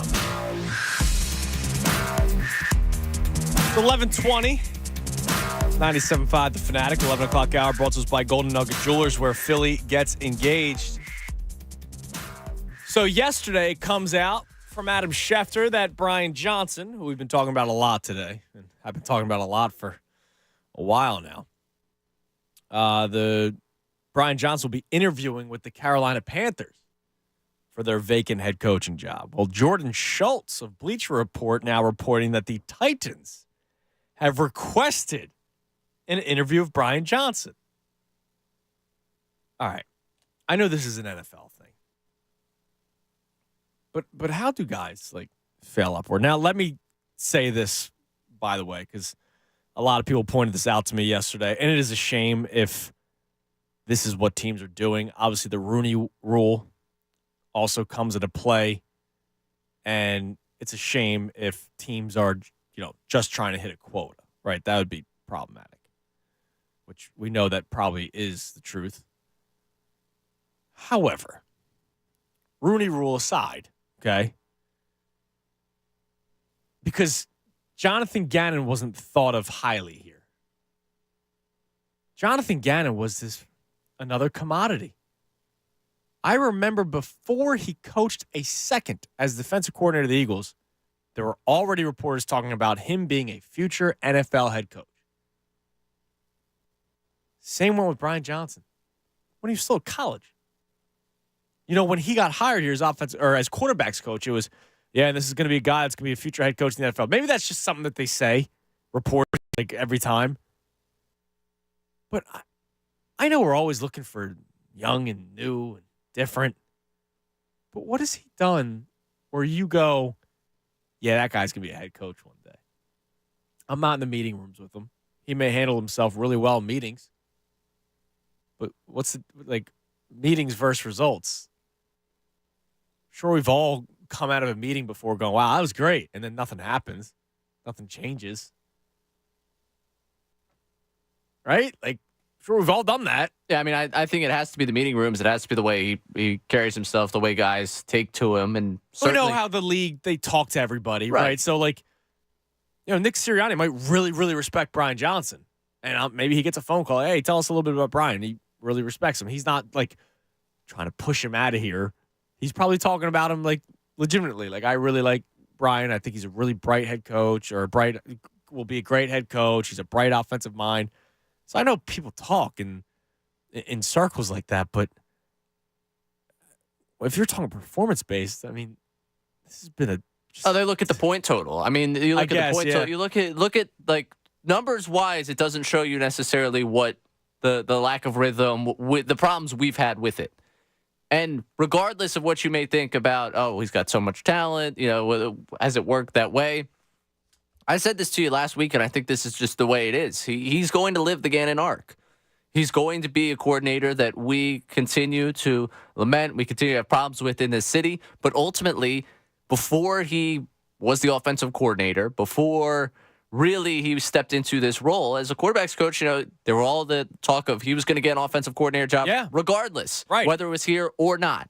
He was going to be elevated. He was on this rise, and Hurts turning into what he's turned into and becoming the quarterback he did last year accelerated that rise, certainly. Absolutely, because he was the quarterback's coach last year when Jalen Hurts took his leap as a quarterback in the NFL.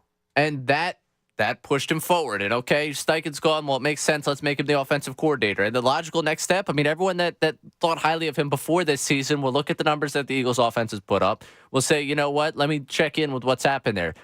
Does he have a good command of the room? All right.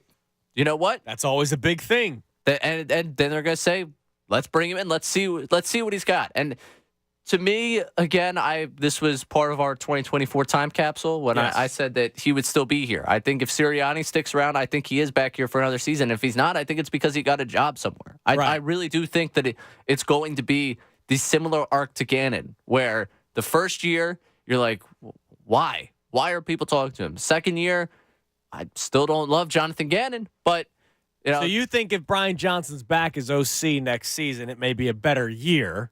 Yes. Which will then solidify him as a head coach. Correct. And then they take off. He gets whatever job he gets, and then off he goes, and it's time to do this one more time. And that's also the optimistic view of, hey, the Eagles continue this, and they sustain this, and next season goes well. But what's crazy to me is that there are some pretty good candidates out there. Bill Belichick aside, right? So today's show, if you're just tuning in, I'll reset everything in a little bit. We're talking about Bill Belichick. He's available. He and the Patriots are parting ways. It was the mutual parting of ways, as Ray predicted before the season even started. That's right. And so that means he's available, and he still wants to coach. And I also saw I forget who reported, but I saw somebody report it this morning that he also wants to coach for a team that's built to be a playoff team or is a playoff team. And so, I mean, I don't blame him at this stage of his career. He probably doesn't want to do a whole rebuild. And it actually makes sense for him to want to come to Philadelphia.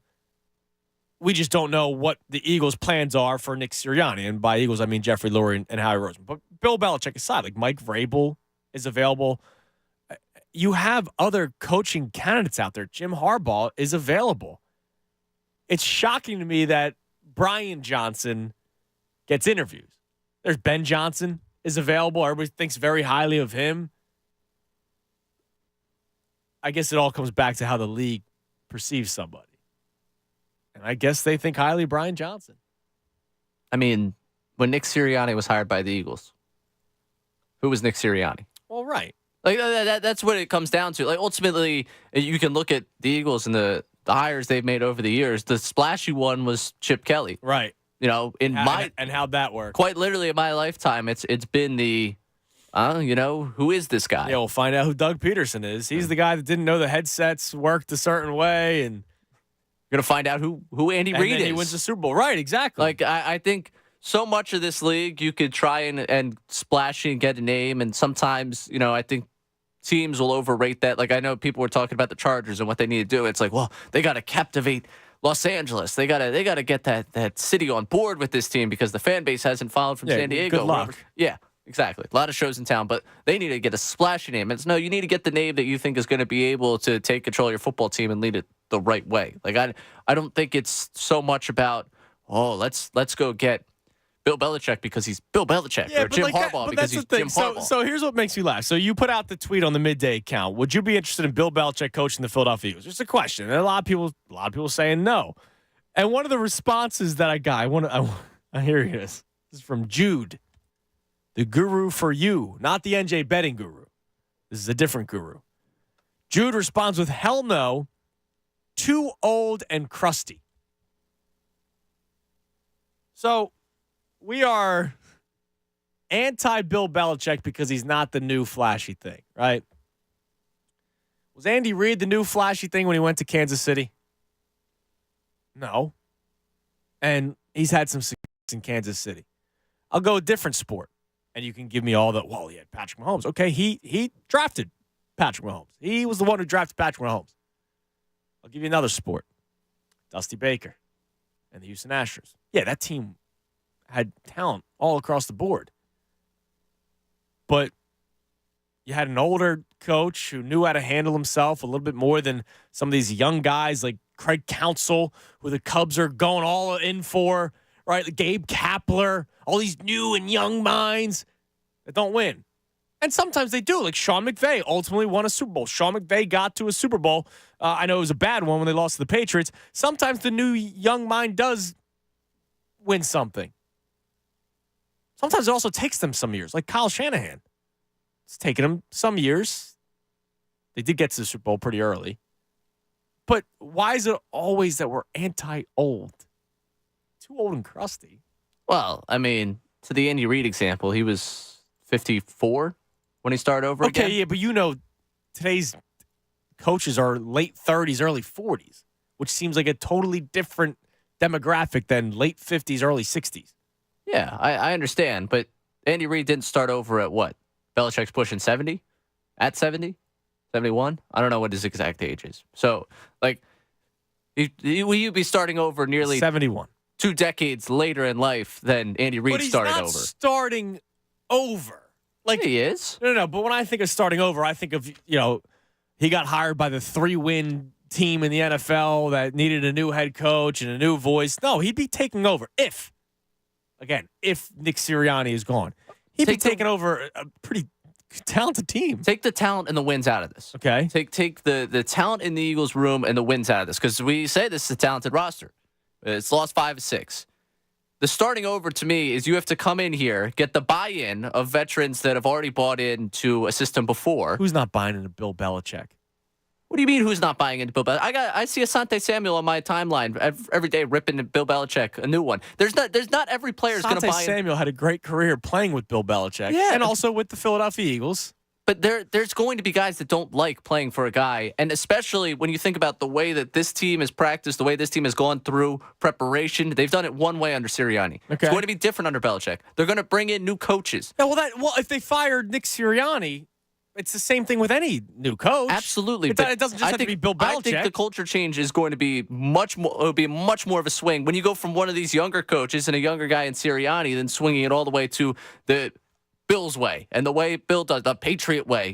I think it's a big difference. The Patriot way, that was a dynasty. It was a dynasty. Yeah, and then he lost the greatest quarterback in the history of the NFL, and they drafted Mac Jones, which shame on him for thinking Mac Jones is going to be the guy. He's not batting 1,000. No, he's not batting 1,000. His personnel decisions recently have been batting. Okay, all right, let me say this. Everybody's anti-Bill Belichick, right? Because he lost Tom Brady. He's never been the same without Tom Brady, and I can't believe he drafted Mac Jones and blah, blah, blah. All right? Let's talk about another head coach who I respect wholeheartedly. Mike Tomlin, they haven't won anything recently. Now, they got into the playoffs. Good for him, right? I still can't believe that he did that. Mason Rudolph. Right. But, he hasn't done anything where it's like, wow, Mike Tomlin, look at that guy that he unearthed, that quarterback. Quarterbacks are a dime a dozen, man. And so you have to hit on one every once in a while. And good for Bill Belichick and the New England Patriots for having Tom Brady. He would come here with Jalen Hurts, who we all think very highly of, right? It's not like he's going to come in here with a starting quarterback that there's so many questions about. And there's already been comparisons in terms of the work ethic and the personality of Tom Brady. So maybe that's the best thing. I don't understand why we're so anti-Bill Belichick. It's people don't even want to give it a second thought. Not even a second thought. But we'll hire Ben Johnson. We'll hire the next new thing. That's something that confuses me. Because a lot of people believe the moment's past. Okay. You could be a great coach for a long time, and you could have a great run, and he did. Things worked out fantastic. He's the best. The best run. He's the best run. He's the best coach of all time. He's the best coach of all time. Okay, greatest coach, accomplishments, whatever. Congratulations to him. The Patriot way has been tried to bring everywhere but New England, and it hasn't worked. Now, they haven't had Bill Belichick, but ultimately, I think Bill Belichick starting over at this stage of his career, what we've seen from him over the last couple of seasons, I don't think this is the way of the future of the NFL. I think the NFL has begun to pass him by, and I would prefer. I understand that. I would prefer not to be a part of the wow. Bill Belichick really doesn't have it anymore. I would prefer not to be the place that we figure that out. All right, so then you find the next flashy head coach. You just do that because that's what this league is. I mean, Nick Sirianni, to his credit, and it is amazing, right? They've made the playoffs 3 straight years, and he's on the hot seat for people. Right? He's on the hot seat for people after making it 3 straight years. We're going through coaches like this. Chip, Doug, Nick. 1, 2, 3. It's been a decade, right? Yeah. 3 coaches in 10 years. Just go to the next one and the next one. Because there's always going to be coaches. There's always going to be Brian Johnsons. There's always going to be offensive coordinators who might not call plays that actually make sense against the defenses that you see, but he handles himself well in the meeting room, handles himself in front of his players. There's always going to be the next new guy. There's going to be another new college coach. There's going to be another new Mike Kafka. It happens all the time. I would rather give it a shot with some guy who is is the greatest coach in the history of the NFL. I'd rather give that a shot than try another new young guy that maybe the team might be able to manipulate at times. For all we know, I would give it a shot. I think the way people are so dismissive about it, I'm confused by. It's the greatest coach. I'm not talking about a pitcher in his 40s. We're talking about a coach, not a player. We're talking about a coach. I think coaches can have primes too. I think you can have a stretch where you are the cutting edge. You are what the league is. You know, everyone wants to emulate what you were doing. Yeah, like Chip Kelly for a year, pretty much. And then people catch on to you. But if people caught on the Bill Belichick, or did Bill Belichick lose Tom Brady and he just needs find a new quarterback that isn't Mac Jones? Yes, who he drafted. But is he the first GM or anybody who has personnel control that didn't hit on a quarterback?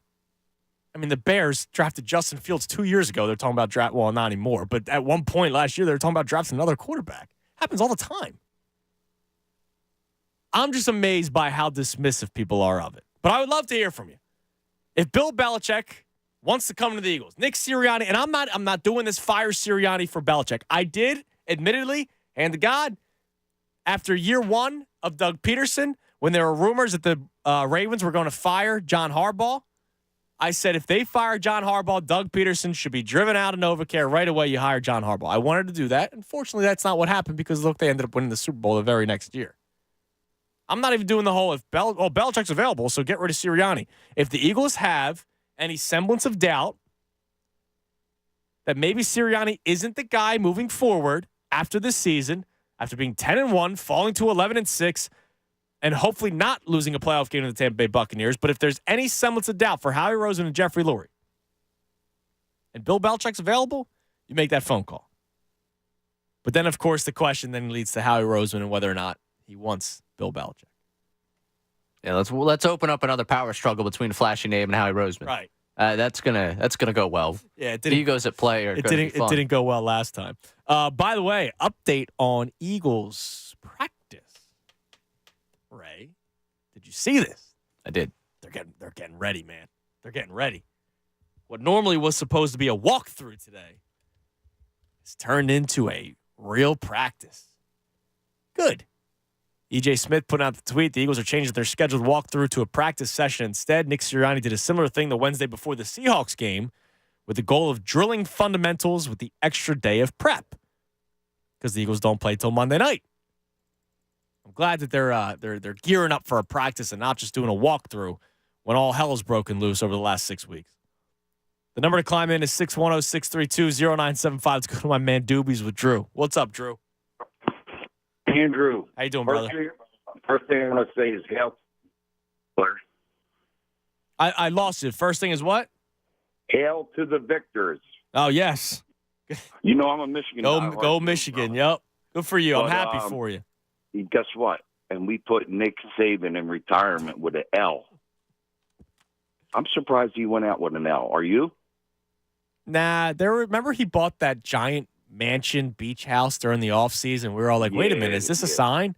I'm not surprised. That guy's got rings on both hands.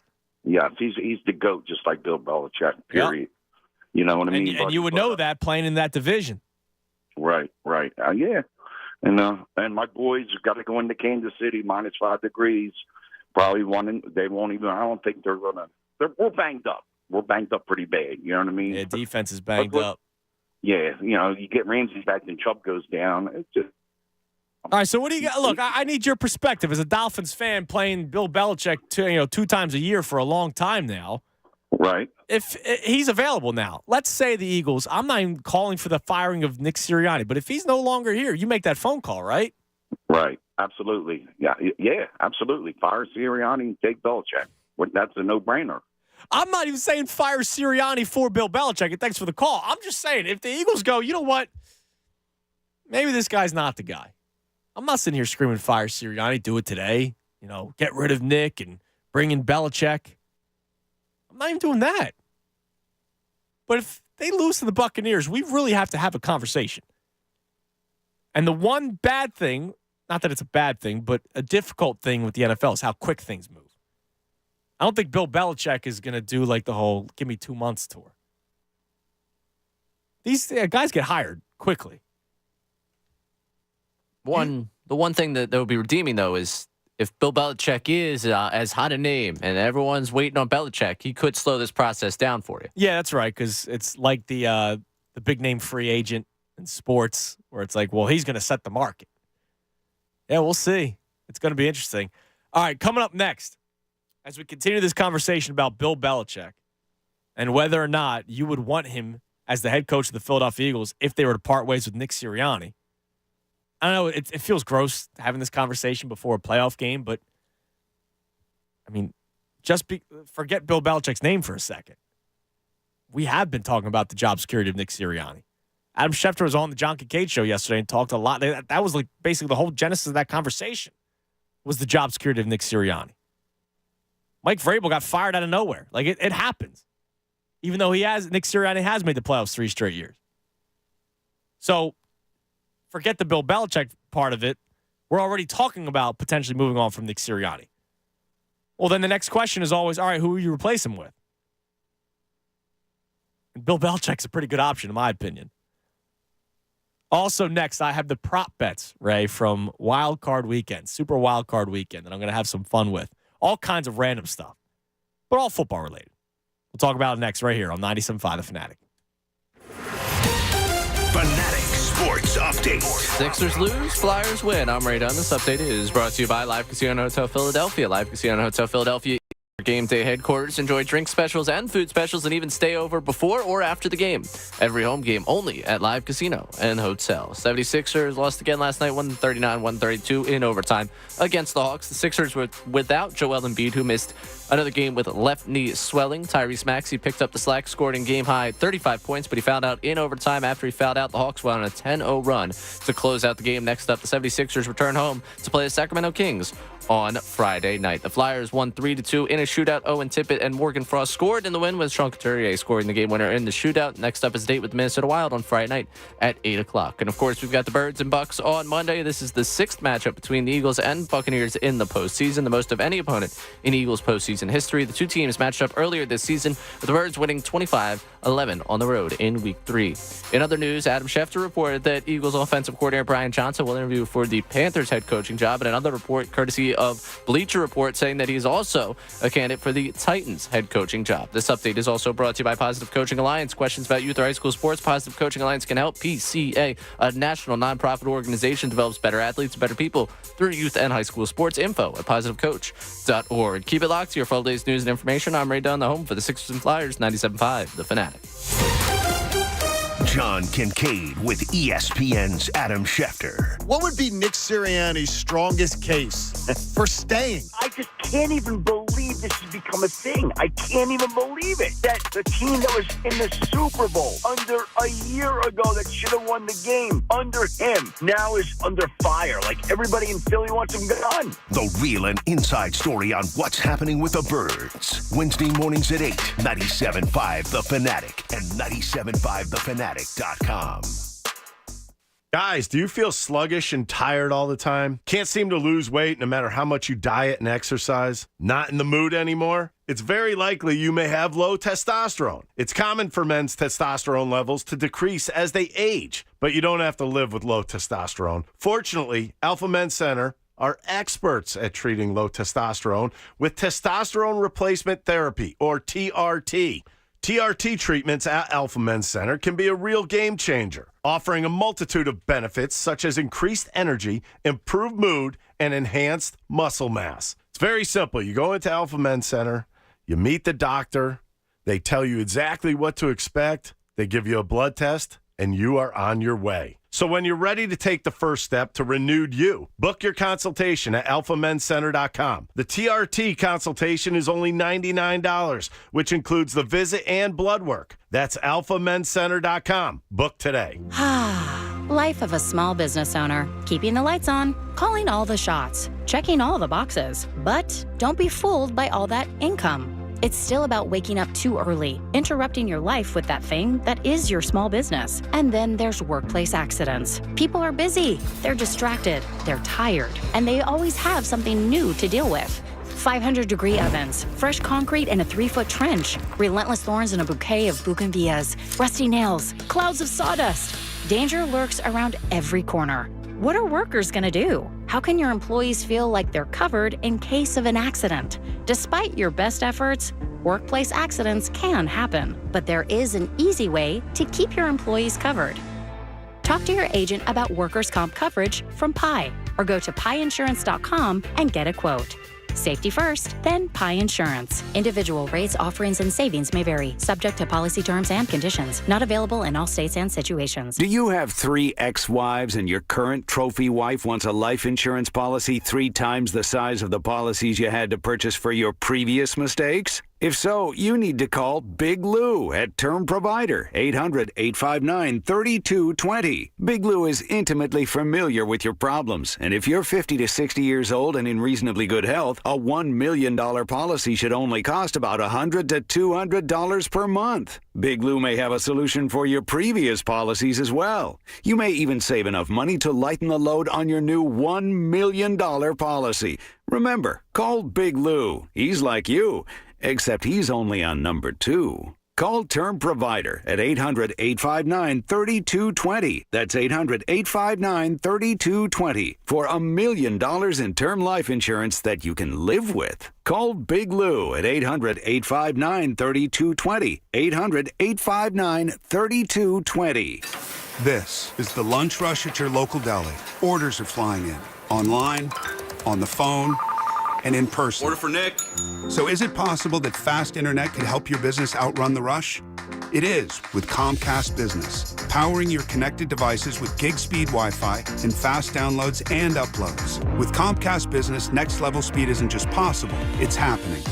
Comcast Business, powering possibilities. Requires gigabit internet and compatible router. Actual speeds vary. I lock up my Old Spice Fiji aluminum-free dry spray to keep that 24/7 lasting freshness safe for myself. Fresh coconuts, palm trees in the wind. It's like catching waves in Fiji. Actually, I just talked myself into a refreshing spritz of Fiji. My Old Spice is missing! No!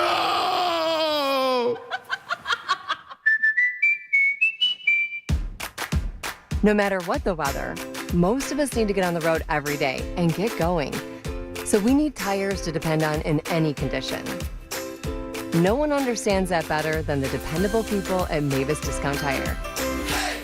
At Mavis, we believe nothing builds more confidence while driving than having the right tires at the right price, so you can confidently handle the road ahead. Roll in for $200 off select sets of 4 Goodyear tires. Visit us at mavis.com. Citadel Credit Union has a checking account that's built for you. For a limited time, get $300 when you open a new checking account at citadelbanking.com/radio. Citadel Credit Union, a Forbes Best in State Credit Union, federally insured by NCUA. Hey, Jersey, do you feel lucky? You should, because New Jersey lottery players win millions of dollars every single day. Play today. This might be your lucky year, because anything can happen in Jersey. WPEN, Burlington, Philadelphia, a Beasley Media Group station. Home of 76ers basketball. And Flyers hockey. Plug in. 97.5 The Fanatic, Philadelphia. The real and inside story on the Birds as they get ready for the NFL wild card. Andrew Salchunas, 97.5 The Fanatic and 97.5thefanatic.com. It's 11:49, 97.5 The Fanatic. On the Thursday leading up to Super Wild Card Weekend. In a few moments, I'm going to start giving you some prop bets for this weekend because it's going to be a lot of fun. The game's starting on Saturday, and of course, we all know about the Eagles playing on Monday.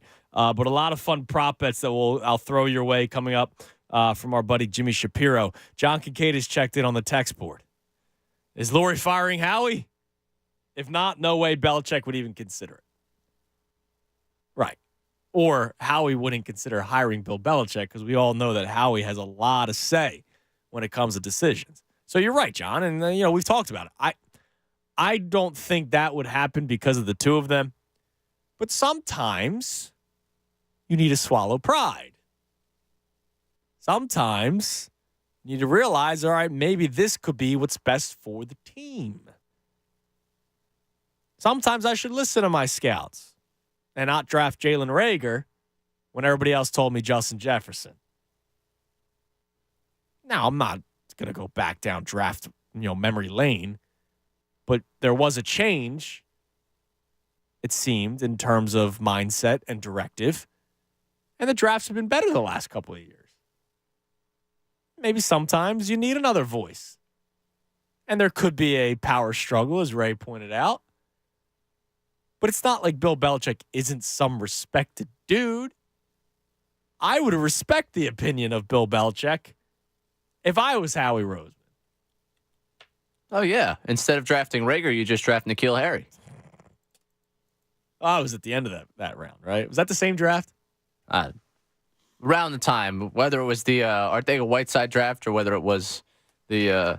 let's see, because that was ended up being a terrible pick. Yeah, quite a bad pick. But after Harry, there wasn't many other options if that was the draft, because Denzel Mims, remember he was a hot. Yeah, he was 2019, so this was before. Okay, this is 2019. All right, yes. 2019. I want to see who were the picks right after N'Keal Harry. Byron Murphy, Rock Ya-Sin, Temple May. Right. He could have been rocked up, but he wasn't. Debo. Debo would have been perfect for New England. Stuff that they could have done.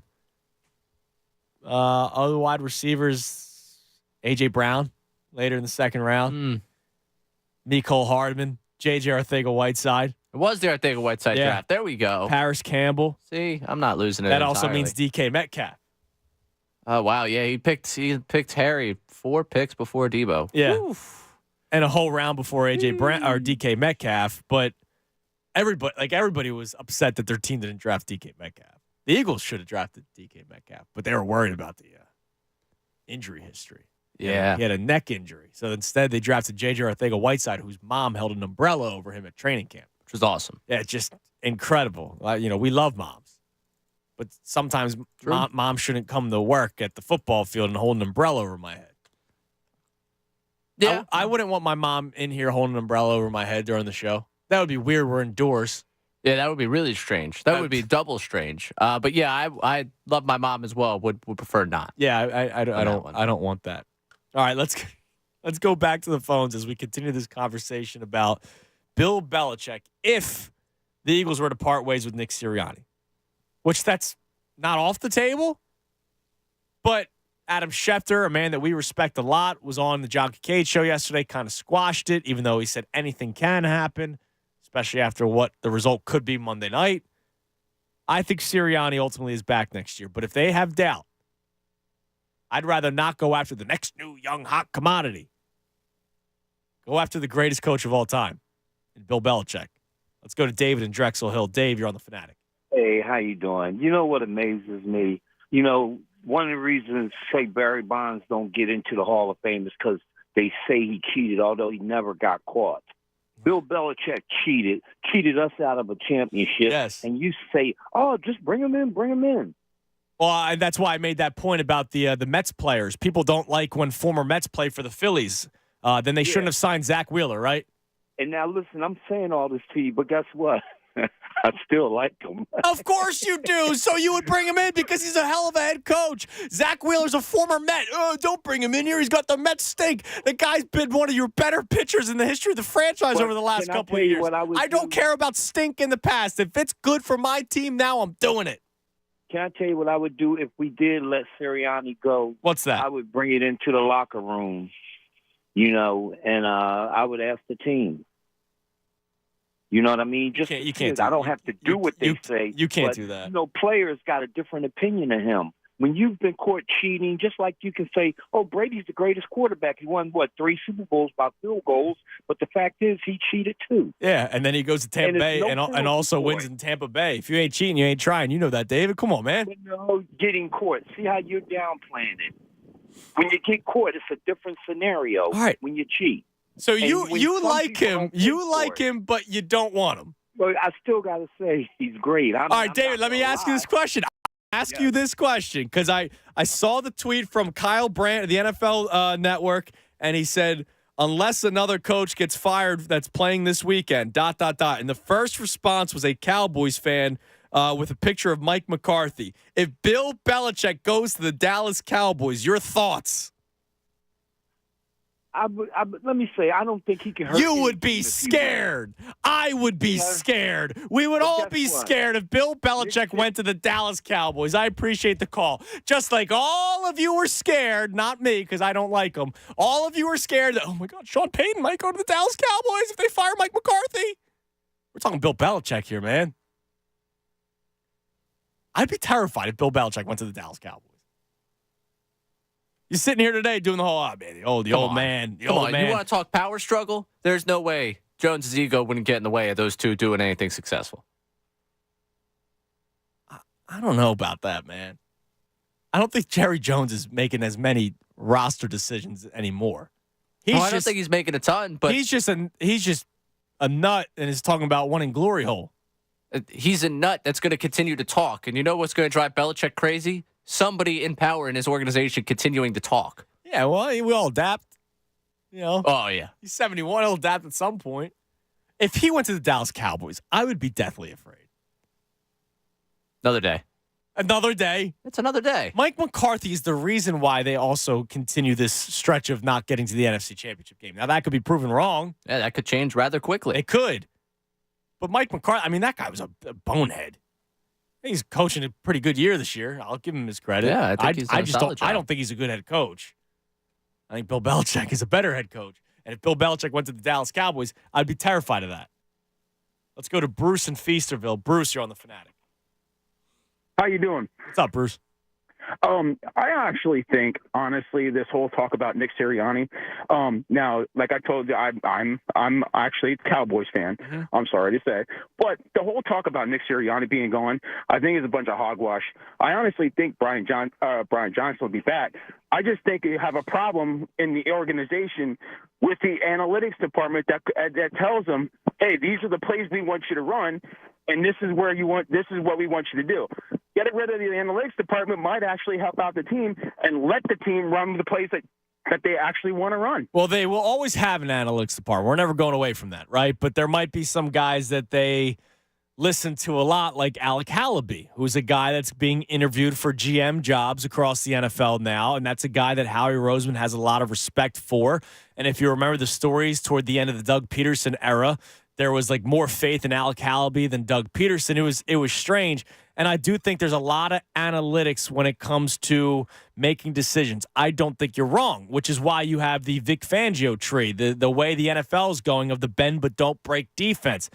But when it comes to offense, analytics to me also tells you, all right, where you should go across the field over the middle when the quarterback clearly thrives off of that, and yet they don't do it. That's strange to me. I understand that. And then the other thing is I do watch a lot of ESPN First Take, and Dan Orlovsky said one thing that actually made perfect sense. I understand we're talking about the coaching, but how many different defensive coordinators have you brought in this year? The defense does not get a chance to work with one certain coordinator, and they're all over the place. So you need to establish a coordinator for a season and not two different coordinators. Yeah, I think Bruce, and thanks for the call, man. I hope your team loses and they suck and they never get to the NFC Championship game and they fire Mike McCarthy and they just make another dumb decision. I hope all that stuff happens to him. He seems like a nice guy. I just, I automatically hate him because of who he roots for. So, I got to still throw that stuff out there. But thanks for the call. I firmly believe they hired Matt Patricia. I think because he was out there and they're like, oh, wow, this would be a nice guy to have in the building. With the mindset of if this new defensive coordinator, unestablished defensive coordinator doesn't work out, we have an emergency escape room move here. And that's going to Matt Patricia. I believe the Eagles probably had that with that idea in the back of their mind. Yes, no? So interesting you say this because our good friend Jeff McClain, who joins the show yesterday, usually on Tuesdays, had as the new podcast out. Yes, he does. And Uncovering the Birds. Yes. Eagles de facto defensive coordinator Matt Patricia on what connections he had in the building that led him to the Eagles. Mr. Lurie, Howie, Nick, Stout.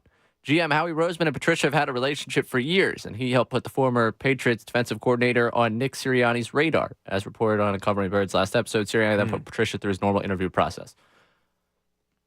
I think I know who has him, who made sure he was here. And I think as we continue through this process, we're going to find out pretty soon who wanted him elevated the defensive coordinator and things didn't look the way they wanted. And I don't have a problem with him being on the staff. I mean, I look back at what the Sixers did a few years ago when they hired like 4 former head coaches to go with Doc Rivers. Now, obviously it didn't work, but I don't have a problem with having more minds around. But then there's the conversation of too many cooks in the kitchen, right? You're designing a third down team in the weeks leading up to games, taking away the ability for Sean Desai to call certain plays on third down, and it's gotten worse. I do believe Howie probably brought him in to be on the staff in case Desai didn't work out. I was talking to Tyrone and Ricky yesterday during our off-air crossover.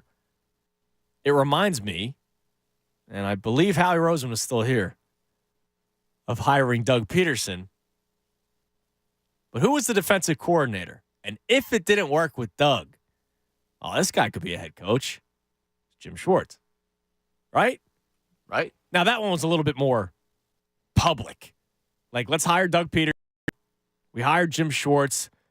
I think that's always a smart thing to have an established head coach in the NFL, former head coach, be a part of the staff. I remember when Sirianni first got hired, we were hoping for a veteran OC or DC, and we were all kind of upset when he hired 2 young guys, 2 unknown guys as offensive coordinator, defensive coordinator. Of course, it worked. Kind of. They lost, but they got to the Super Bowl.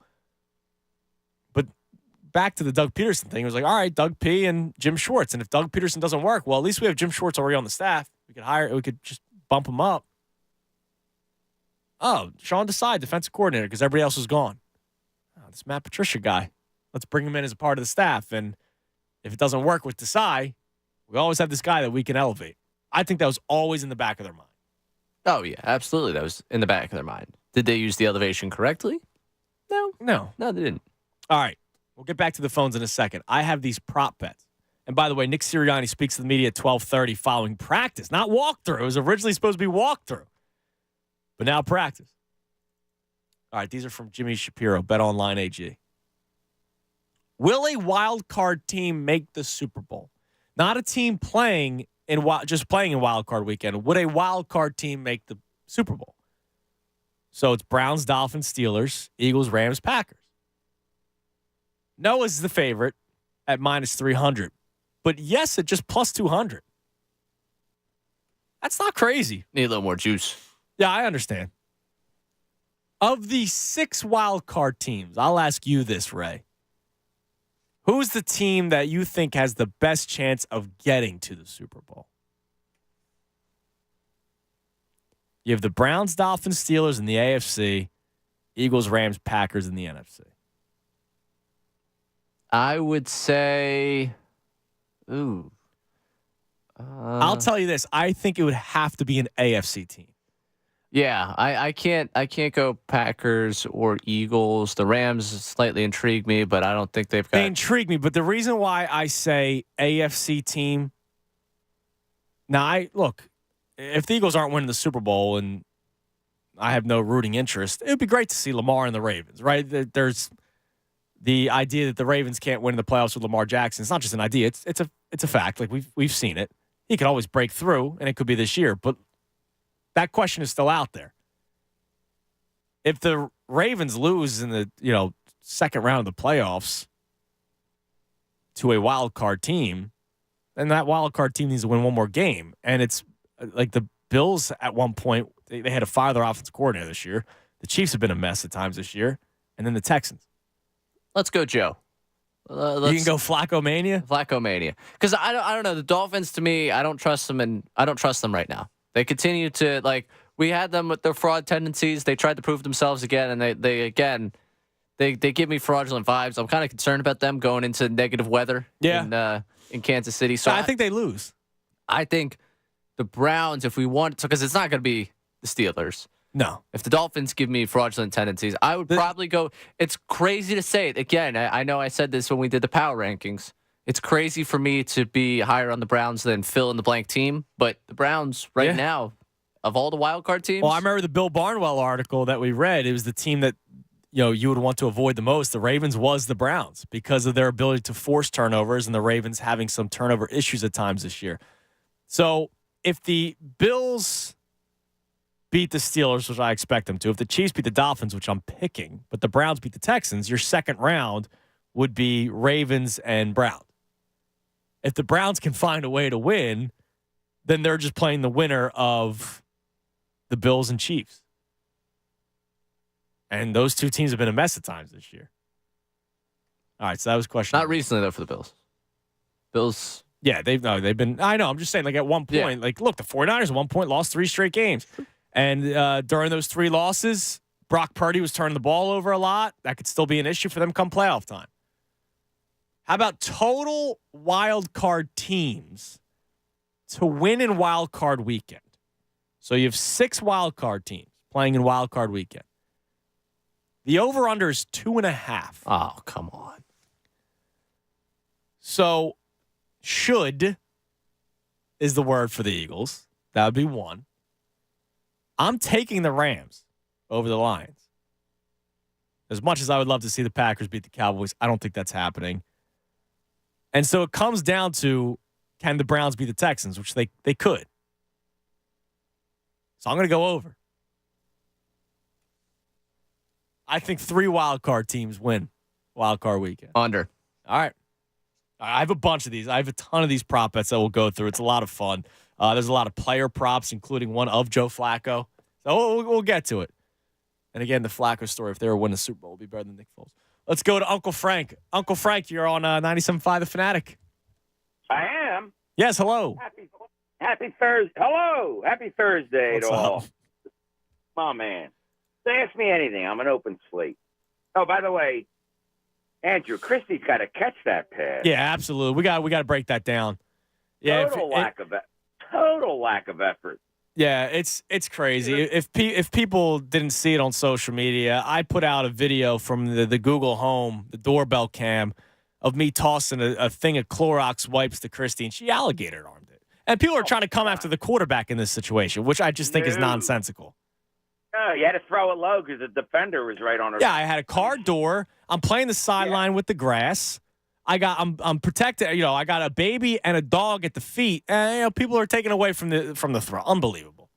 Don't tell her this. I think she looked like a Sega Whiteside. Yeah. Anyway, I will send Ray. You listening? I'll send an Uber X and go get the hoodie today. Okay. Look, he won Super Bowls before Brady was Brady. His defense was outrageous. His play his play calling for Tom Terrific was pretty vanilla early on, so he wouldn't make mistakes.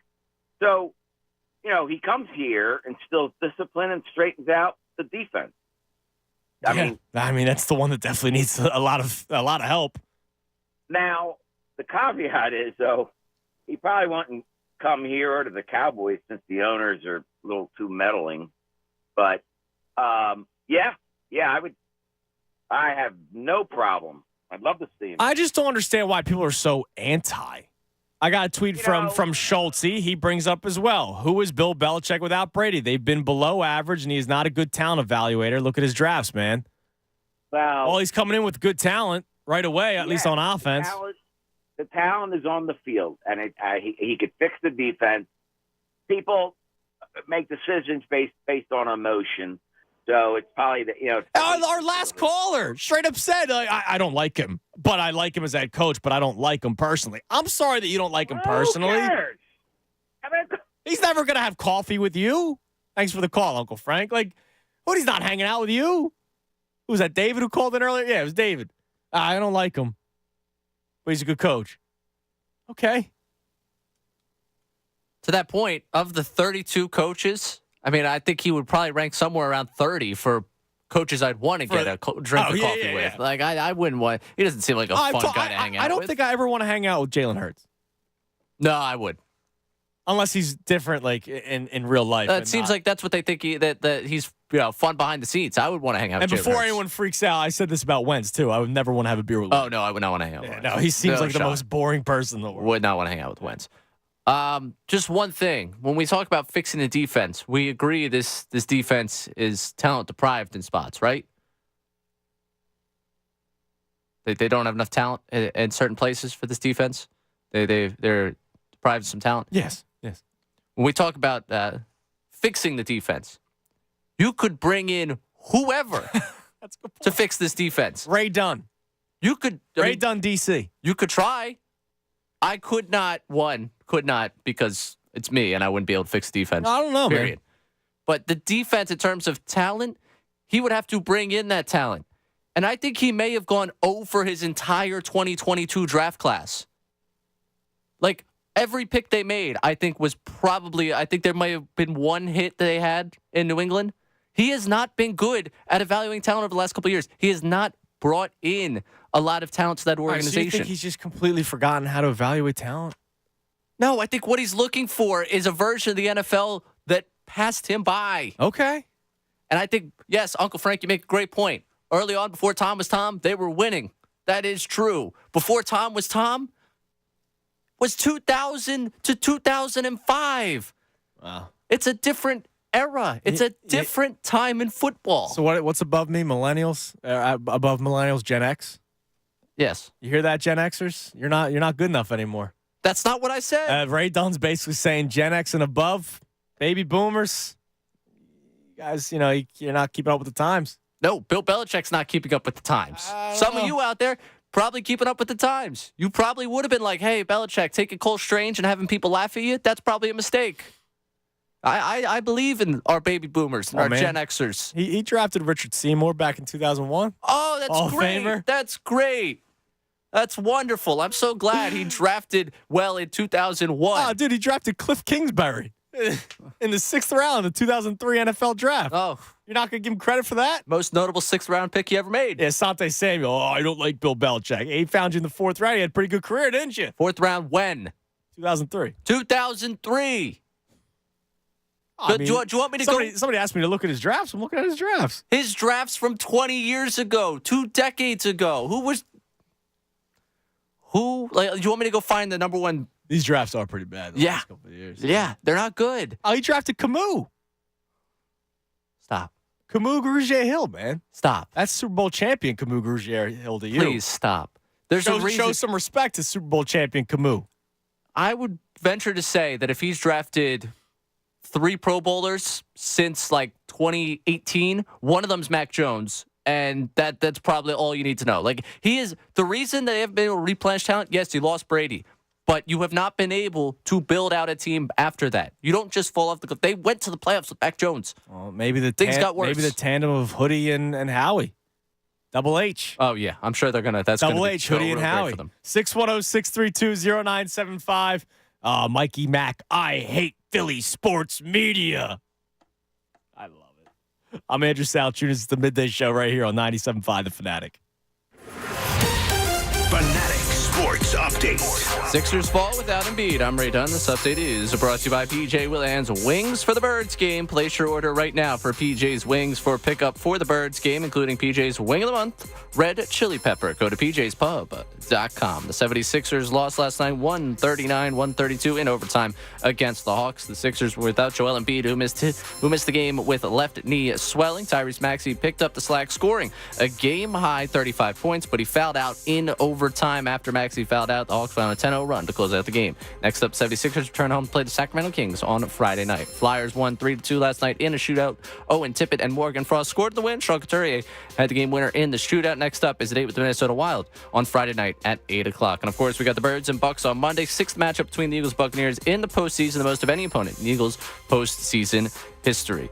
The two teams matched up earlier this season, with the Birds winning 25-11 on the road in Week 3. Listen to the John Kincaid Show tomorrow morning for your chance to win a trip for two.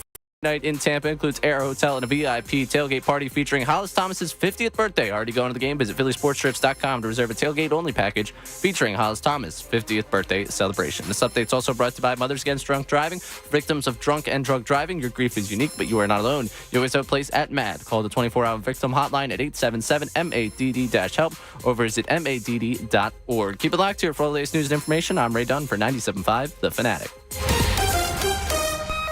Join Andrew Salchunas and Corona for a Sixers watch party tomorrow from 7 to 9 at Great American Pub, 123 Fayette Street in Conshohocken. Enter for a chance to win Sixers tickets and enjoy ice-cold Coronas. You know, winter is here, and if you've had enough of the cold drafts blowing through your living room and you don't want to be under layers of blankets and huddling on your couch, it's time. It's time to talk to the pros at Window Nation. Replace the old windows. Get quality, energy-efficient windows from Window Nation, and it's never been easier, and it's never been more affordable than you think. Right now, through the end of the month, you can replace the windows in your home, and you're going to pay no interest for 5 full years. That's a fantastic deal. And on top of that deal, Window Nation is also giving you 50% off all window styles. So if you have 20 windows, you end up paying for 10, and you've got no interest for 5 full years. Now, they're going to make sure that it fits right. They've got a great installation team, and you won't have to worry about leaky, dirty windows anymore. Your home value goes up. You're not paying interest for 5 years, and you get 50% off every style of window. Do your window shopping online at windownation.com.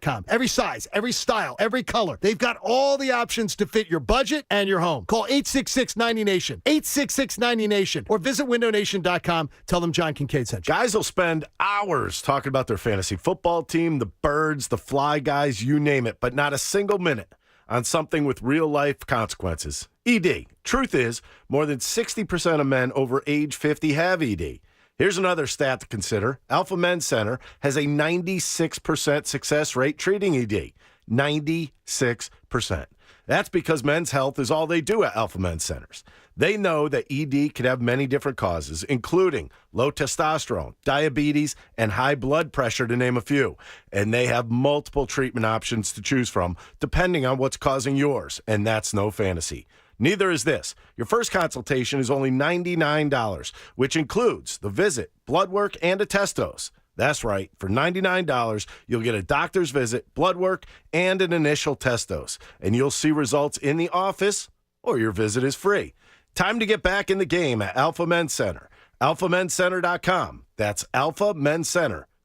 Hey, it's Jen Scordo. In the NFL playoffs, you've got to win one game at a time. But when you bet the NFL playoffs on FanDuel in partnership with Valley Forge, one game can mean a lot of wins. FanDuel, America's #1 sportsbook, has all your favorite bets like the money line and the spread, plus all sorts of prop bets. Philadelphia is actually favored over the Bucs. However, I would stay away from the spread or the money line because who the hell knows what's going to happen. Stick to player props. A Jalen Hurts anytime TD, DeAndre Swift to score first, and the under on total points. For every NFL playoff game, FanDuel is giving all customers a no-sweat same-game parlay. That means when you combine all your bets for a chance at a bigger payday, you'll get bonus bets back if your SGP doesn't win. Visit FanDuel.com/Scordo if you don't already have an account. And make every moment more with FanDuel, an official sportsbook partner of the NFL. 21 plus and present in PA. Minimum 3-leg parlay required. Refund issued as not withdrawal bonus bets, which expire 7 days after receipt. 1-800-GAMBLER. With savings at the Home Depot, we'll get your kitchen clicking.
I just wanted to. I first want to say Sirianni. I think everyone who's defending him saying they saw this coming a mile away. Like this is a separate season. So you could say 3 seasons made the playoffs. Like the last 5 games are probably some of the worst 5-game combination in quite some time. But as for yeah, and Matt, I'll even say this: like 2 weeks ago, I was not having this conversation about the potential of Nick Sirianni, being fired. But the last 2 weeks completely changes everything. And Schefter was on the station yesterday, and he was talking about how expectations have led to Eagles fans being so upset. Well, it's not just the fact that they finished 11-6; it's the fact that they were 10-1 at one point. Well, and that's the other thing is like I'm as big of I like Schefter, but like if you're watching this team every week, I'm sure he watches, but like this isn't the same. We're not watching the same team. This is one of the worst Eagles teams, and that's the benefit for Sirianni. He has Monday night, and if they win, I don't think you can fire him after winning a playoff game. So right, the debate will be meaningless after that. As for unless it's like a blowout to the 49ers or Cowboys. Yeah, I think you might be right with that too. That if they get run out of the building, because the Buccaneers are bad too. Belichick, I just don't see any way. One, I think he's done. I think his style is done the way he can coach. And the other thing that's like we've seen Brian Johnson. I don't know how much Patriots you watch. If I have to deal with Bill O'Brien or Josh McDaniels, I think I actually will lose my mind. It's his go-to guys, man. Yeah. No, I can't do it again. But that's all I got. I appreciate the call, Matt. By the way, Belichick is speaking. He's having his press conference. Is it a press conference or just statements? I thought I saw there were no questions going to be asked. Oh, it looks like it was just a statement. Yeah. Which is great. Everybody get together, listen to me speak, and I'm going to walk away. The Belichick wishes he could have that for his entire career, where he could just make one statement and walk away. Apparently his opening line, I saw a quote, was, "I haven't seen this many cameras since we signed Tebow." It's a good line. It's a good line. That happened here, too. Tebow mania was just ridiculous. Oh, who told the story? I forget who told the story, but it was in one of the Uncovering the Birds podcasts, actually. It was talking about, I think Brent Selleck gathered guys around to watch Tim Tebow throw, and there was some collection of them that were like, this was the best college quarterback of all time. Oh, I'm not surprised by that. One throw into it, they were like, oh, my. I'm not surprised by it. I mean, it was a great story, but... And then, obviously, the probably the worst thing that could happen was the playoff game with Denver. No, that was the best thing that could have happened. No, because then it continued the legacy of people thinking he was actually a good NFL quarterback. Yeah, but now we have forever to. There was a guy. Oh, what was his name? I think his name was Mike. He called from Gloucester City. And I only remember this because he came in one night. Can I tell you a story? All right. Forgive me. All right. Imagine you and I are working, and I just have a caller who calls in the show every once in a while come in, and I tell you he's just hanging out. And then I proceed to have him as my co-host that entire show. So years ago, I was producing for somebody who worked on the weekends, who's no longer here. And he had this guy, I think his name was Mike from Gloucester City, come in. And he wasn't even an Eagles fan. I think he was like a Packers fan or a Steelers fan, but loved Tebow. Loved him, dude. And would call in all the time when Tebow was with the Eagles, saying that he should be your starting quarterback. And then when they got rid of Tebow, called in all the time about the mistake the Eagles made getting rid of Tim Tebow. And when that day came, that was the whole show. A host on the station, bringing in a caller, and they talked about Tim Tebow for like 3 hours. And I was just sitting there like, what do I do here? Sounds like a great show. I remember getting a phone call from the boss who was unhappy. I was like, dude, what do you want me to, like, I was like, yeah, I told him this probably isn't a good idea. Oh, you gotta get him out of here. I was like, what do you want me to do? grab him by the jersey, the Tebow jersey, and kick him out the door. It was like a Saturday night, like 11 o'clock. Leave me alone. Oh, God. There were some days here, man. Some days. All right. Let's go back to the phones. I think your viewpoint of Tebow's forever slanted by that. Yeah, it really was. It was a fun, like them winning, beating the Steelers in that game.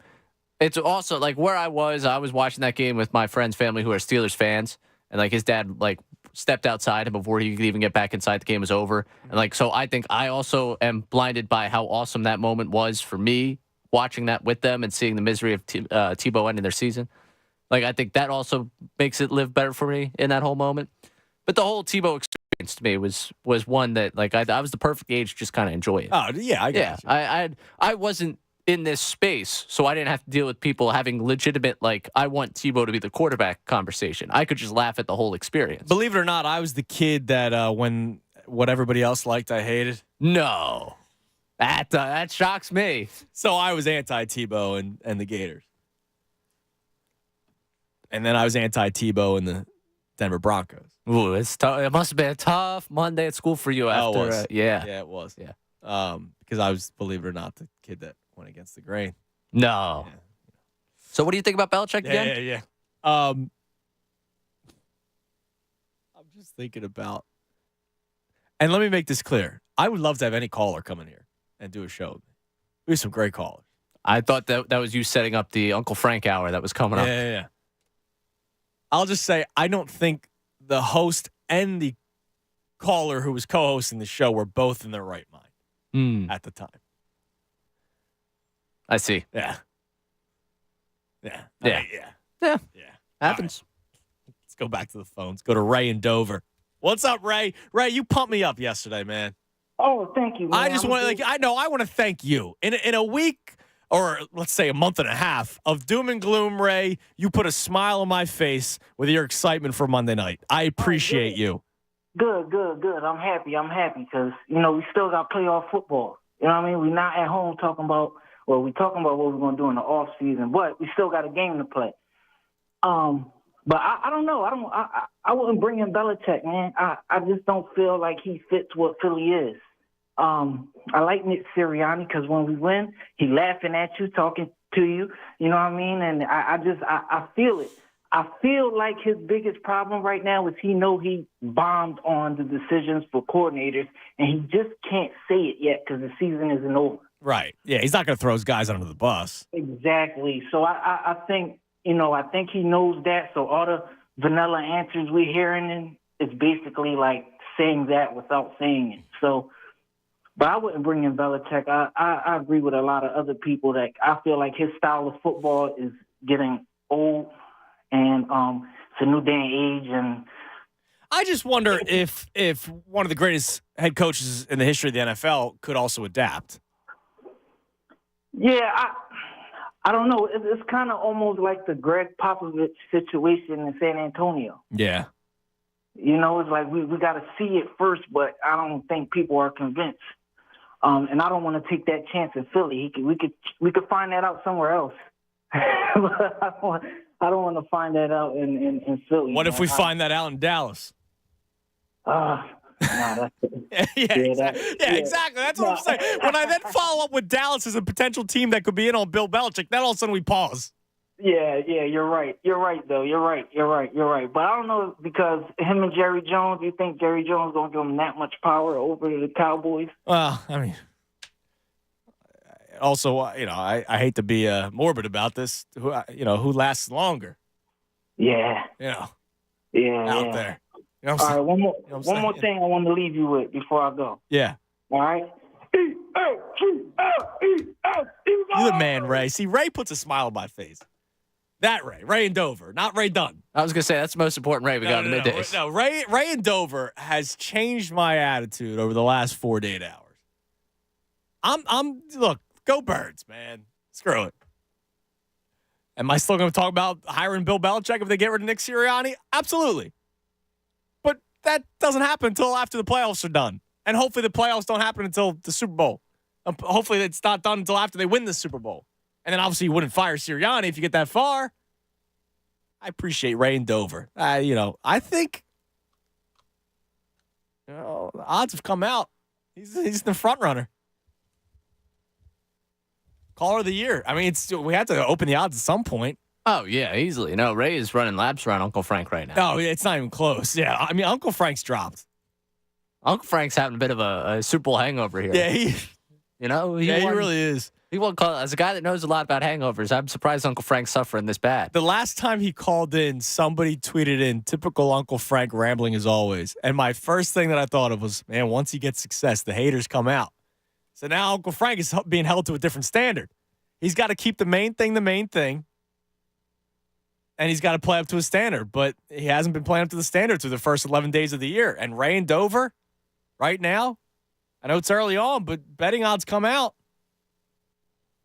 See if somebody could surpass Ray and Dover. Right now, not so much. All right, still waiting on Nick Sirianni. They're not doing the walkthrough today. They're practicing. So that may have changed the entire schedule. We hope to hear from Sirianni next, right here, 97.5 The Fanatic. Fanatic Sports Update. Sixers lose, Flyers win. I'm Ray Dunn. This update is brought to you by Corona. Monday at 6, join Andrew Salchunas, Pat Egan, and Bob Cooney at the Fanatic pregame show.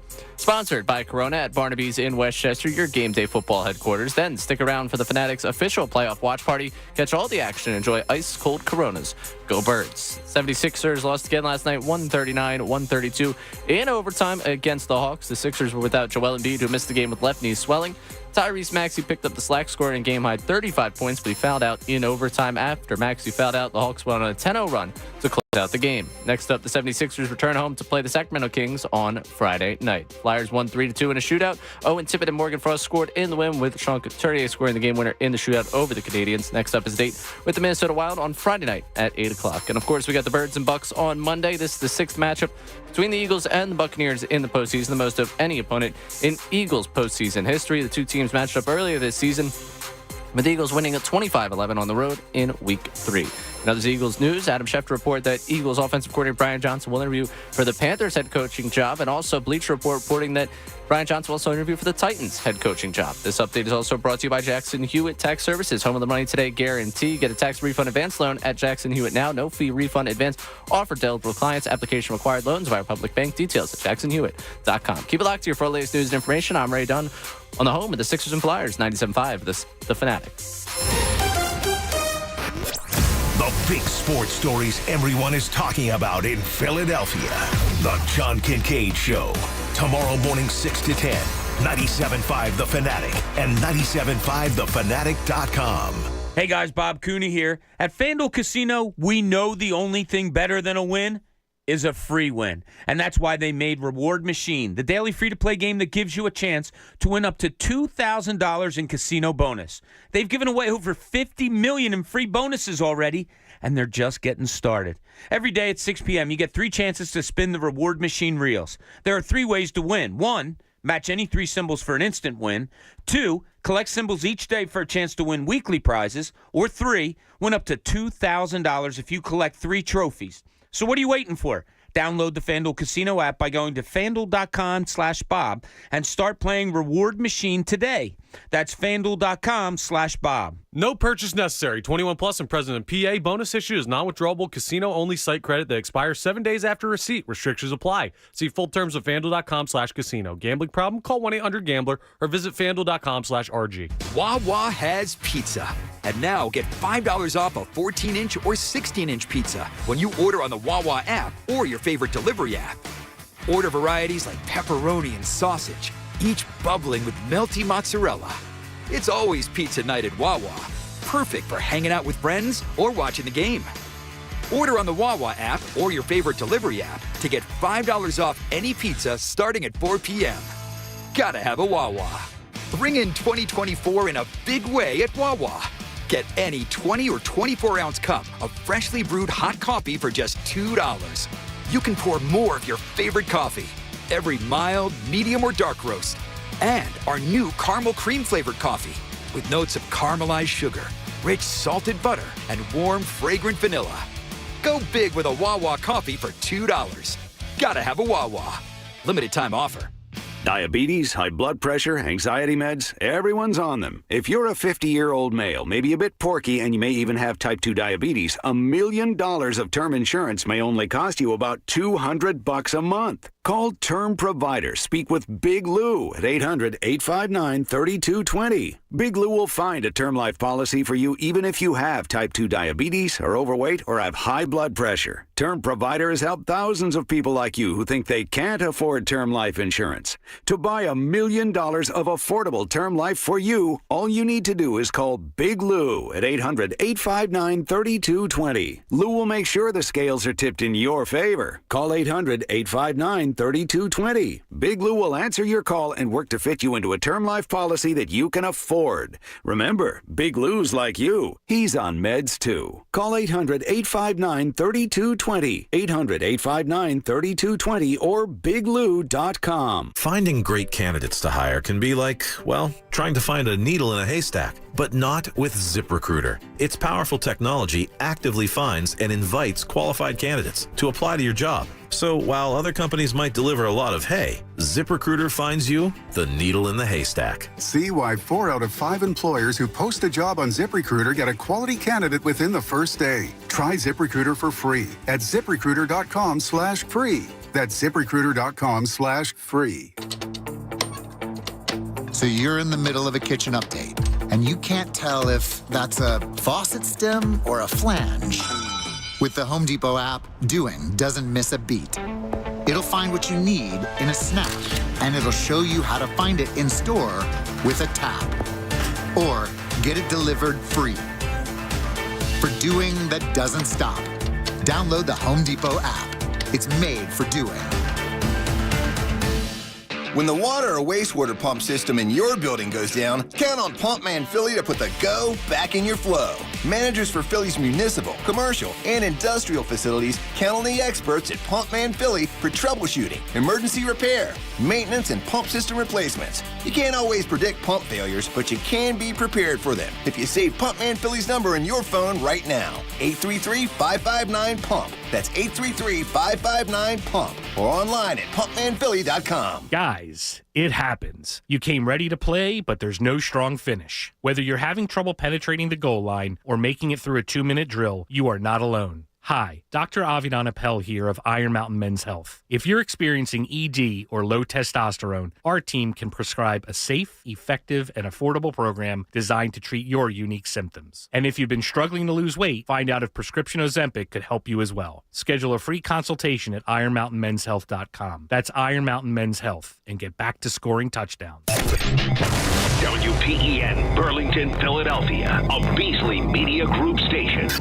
Home of 76ers basketball and Flyers hockey. Plug in. 97.5 The Fanatic, Philadelphia. Now, a Birds playoff update on 97.5 The Fanatic and 97.5thefanatic.com. Injuries and interviews. I'm Ray Dunn with this Birds playoff update.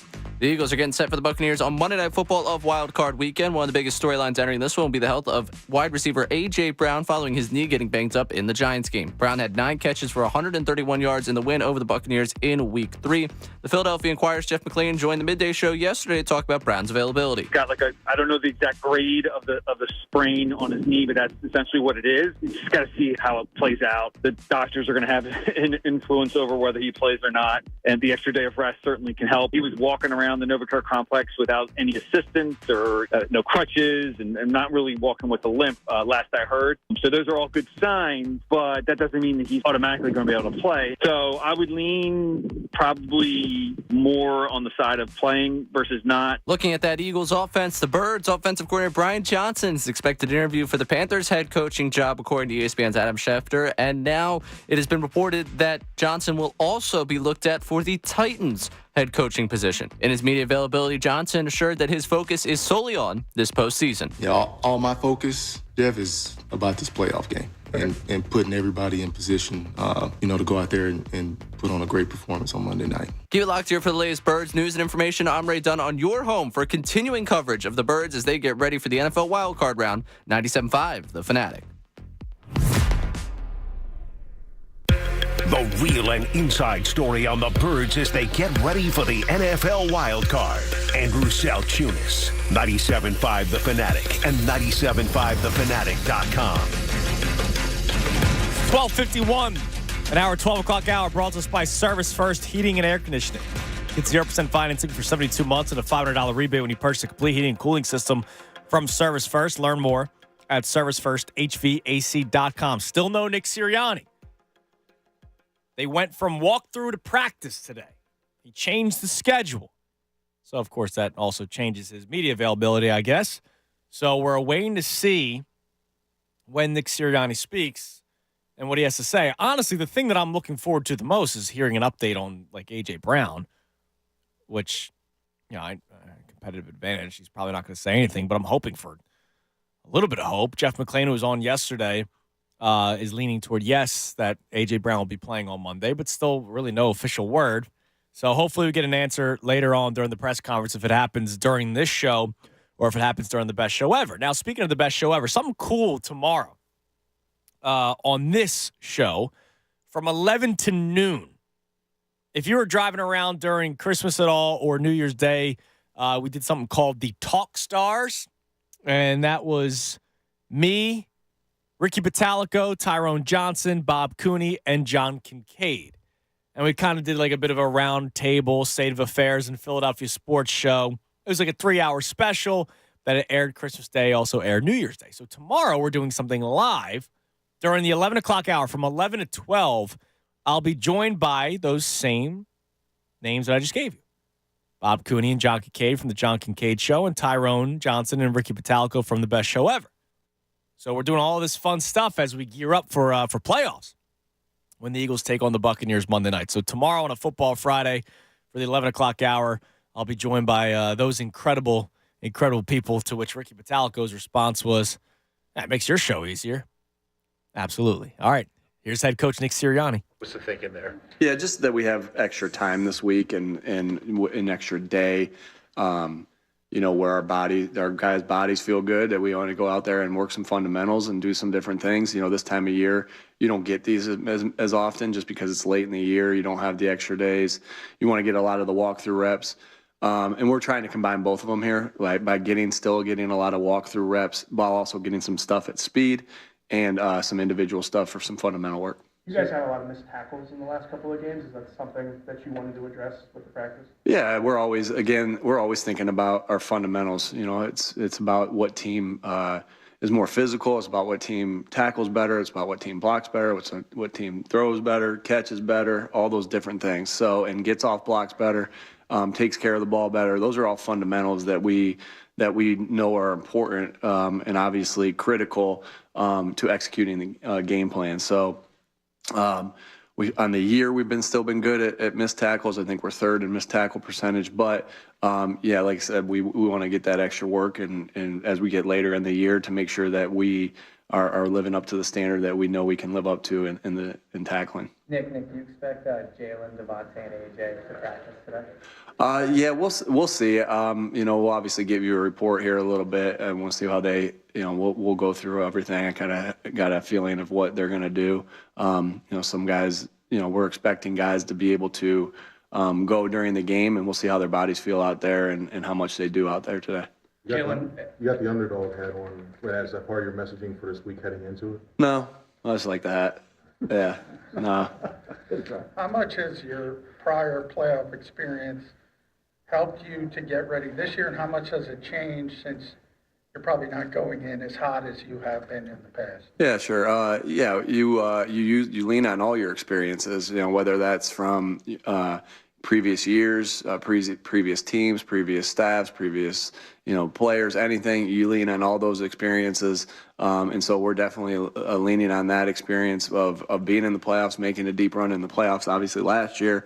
You just think through all that stuff with the travel, with everything. We obviously benefit from having experience. The guys on this team, the coaches on this team, like I kind of mentioned the other day. Nick, Jalen mentioned that he's never been through something like he went through with the dislocation of the finger. In talking to him, how does he seem, and any concern that he'll be able to grip it and throw it the way you're accustomed? I know that he's tough and he'll do everything he can do to play through it. He went back in the game on Sunday after he had done it, and he was able. I imagine it hurt pretty good. He's not going to tell me that though. I know Jalen's tough and he's not going to tell me how bad he's hurting but I just know how tough he is and how much he can fight through and how much pain he can withstand.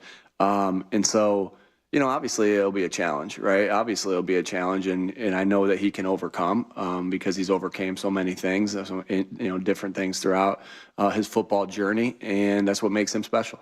Jalen said last week too that you guys meet once a week, coach, quarterback. What do those meetings generally cover? Yeah, obviously we'll keep all our stuff. We meet all the time, right? Where I'm in every quarterback meeting. We meet on the practice field. We meet on the way from one meeting to lunch. We meet, individually as a group on Fridays to kind of go through the game plan one last time. I don't know if he's referring to that meeting. Do you know which one he's referring to? The Friday one? He said there's one on Saturday. Okay. The Friday one's more about, pretty typical between a quarterback, head coach, offense coordinator, quarterback coach.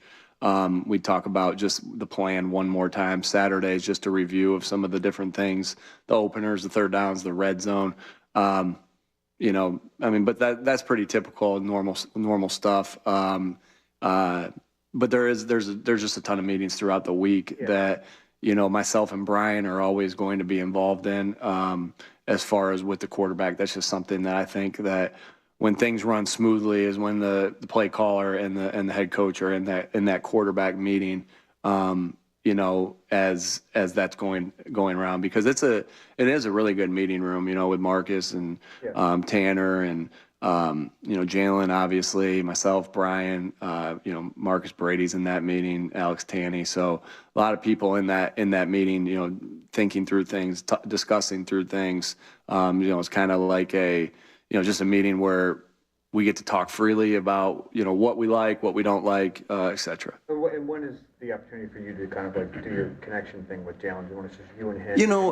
That's throughout the entire week. I pick different days with different guys to do that. And that's not something that's always a weekly thing. It's because if you're meeting weekly about, it's just stuff that you go through, and whether I'm in the stretch line talking to the guys or if they come up to my office, that's something that I try to be intentional about with all of our guys. But every setting doesn't look exactly the same. It could be I walk through the training room and I sit down there for 5 minutes and talk to a guy. It could be I sit with a guy at lunchroom. It could be I talk to him in the stretch line, or it could be in my office, a more formal setting. And you try and find, when you're connecting, you try and find ways to connect with them, common bonds. You put yourself in their shoes. And players have mentioned various different things that you've done with them, whatever topic it may be. But what's the one thing that you go with Jalen? Man, I will say this with Jalen. Again, don't want to discuss too much of just our personal discussions, but we both love football, extremely love football, and sometimes when two people love football that much. There's a lot of side conversations to be able to add because it always comes back to football. And I value that relationship the most because it is something you're trying to find that common bond with guys. And I love it when it's football because I love football too, Nick, Pro Football Focus graded you guys as the best offensive line. And do you feel like you guys have taken advantage of that strength enough this season offensively? Yeah, I mean, if you look, obviously, these last couple weeks have not been up to what we want to be able to do.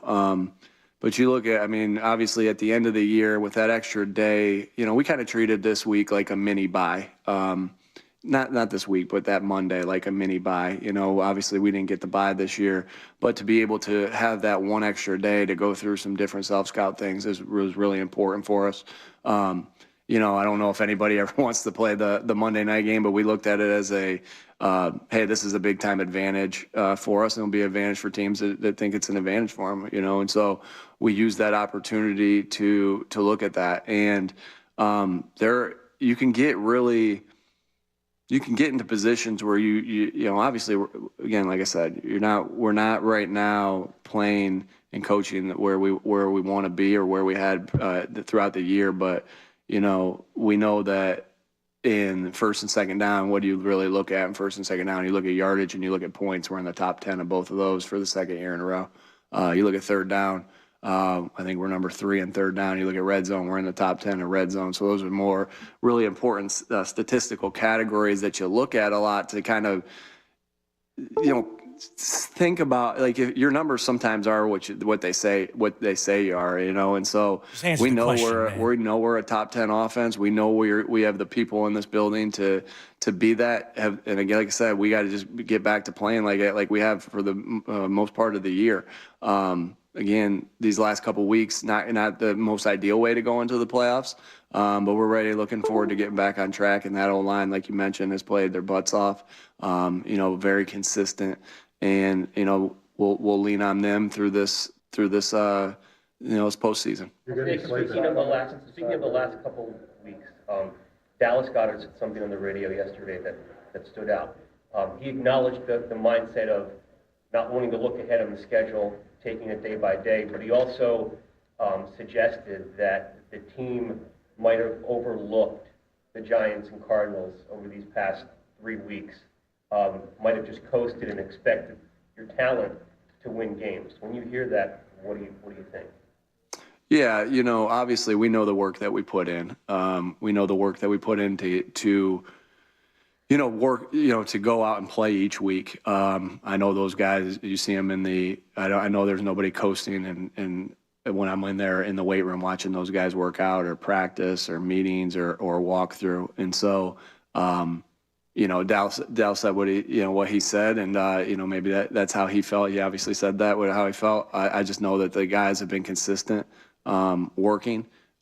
Nobody was satisfied with a playoff berth. I know that. You know, it's what it turned into, just a playoff berth, not a NFC East championship, not a number 1 seed. It was a playoff berth. And I know nobody was satisfied with that, just like nobody's satisfied where we're sitting right now. We're like, well, we're in the playoffs. We want to go out there and win this week and see what happens. So I just see the focus of our guys and the, you know, even through the ups of this season and through the downs of this season. And you know, I know they're ready to work today. They're excited, you know, that we're here in the playoffs. We, you know, obviously have waited a long time to be back into this spot. You know, not everybody gets to go to the playoffs for 3 years in a row or back-to-back years even. And so we're excited to be back in the spot because we know all our goals are ahead of us.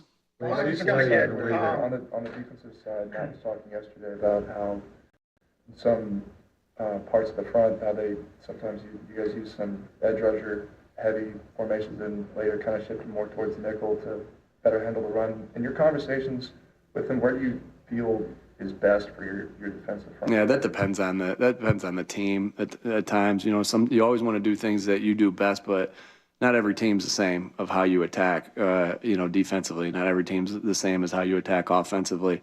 So, but you have core values, core beliefs as far as what you're thinking. But like I said, every game requires a little bit different. Those guys are studying it like crazy, trying to put them in the best spots to make plays against the style of defense you're going against. Also knowing that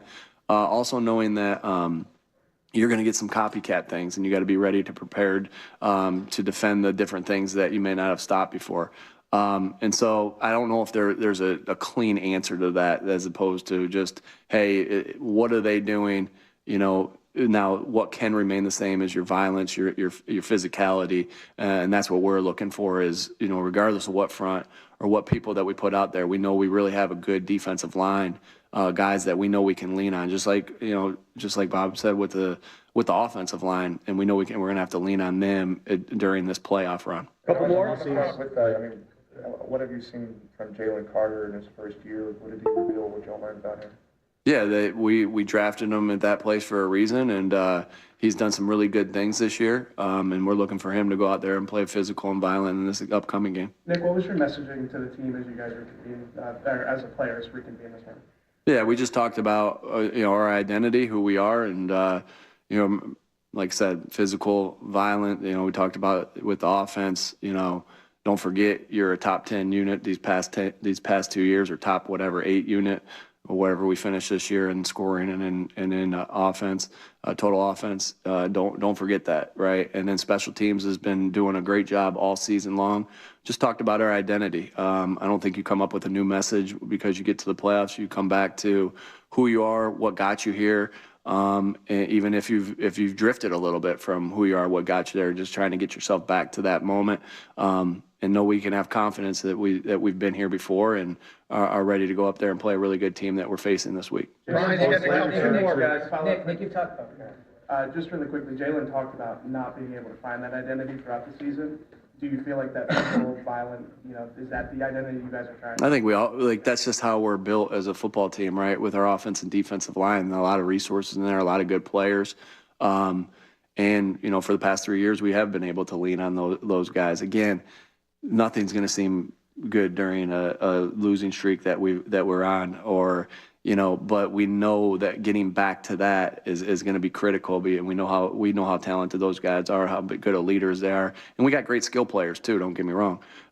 It's just that those guys, that's where we've built. Howie's done a great job in his philosophy of building the team with the offense and defensive line, and it's playoff time, and we know we can lean on them at this time. Ryan's getting a couple. You've been here about how supportive Jeffrey has been of you as an owner. When things are kind of down like this over the last week, do you hear from him more? Like, what's that interaction been like with him? Yeah, the same. I look forward to talking to him when he's out there at practice. Again, I just have nothing. He's given me nothing but support since the moment I've got here through, like I said, through a 2-5 start, through a win streak at the end of 21, through winning 16 games last year, going to the Super Bowl, or 10-1 to start off, or even 5-6, losing 5 out of 6. It's just been nothing but support and willingness to do whatever he needs to do on his end to help us win. You can't ask for anything better than that. It's the only head coaching job I've ever had. So, obviously it's ideal, and I know how special it is because I know how other places are too. So I know how special this organization is because of Mr. Lurie. All right, guys. Brian's getting a couple interviews. What you went through that last year, obviously can't start till next week, but has anything changed from helping him to just how you handle it? You try to help him as much as you can prior to, right? And as two things. I try to help him as much as I can, being the same person every day and teaching them what I know day to day, or bringing them in and say, hey, maybe you'll have to go through this, like people have done for me. And same thing with Brian. Like, you don't just prepare for a meeting, an interview, in a week, right? You've been doing that your entire year. Like, I found, now when I interviewed for the Eagles job, we were off. We weren't playing anymore. So I was able to just sit there and write down a bunch of thoughts. But it wasn't struggling to write down thoughts. I knew exactly what I wanted to say. I knew exactly what I wanted to do.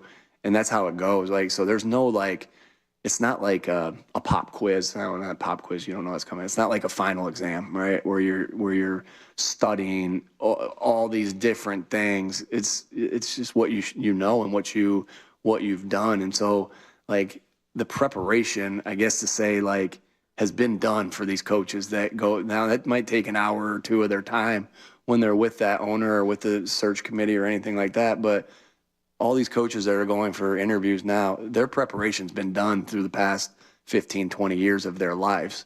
And so, that's why, I know we talked about, you guys have asked about Gannon last year. Was he distracted? No, he'd been ready for that interview for 15 years, right? And he had been putting those things together for 15 years. I think that's a silly narrative that people put out there sometimes, because it can be a narrative, because if you don't know what goes into all those things. And so I don't know about I know he didn't talk to you guys about, his interviews or anything like that. I don't know when they're happening, but I know he's ready, because he's been getting ready for his entire life for this.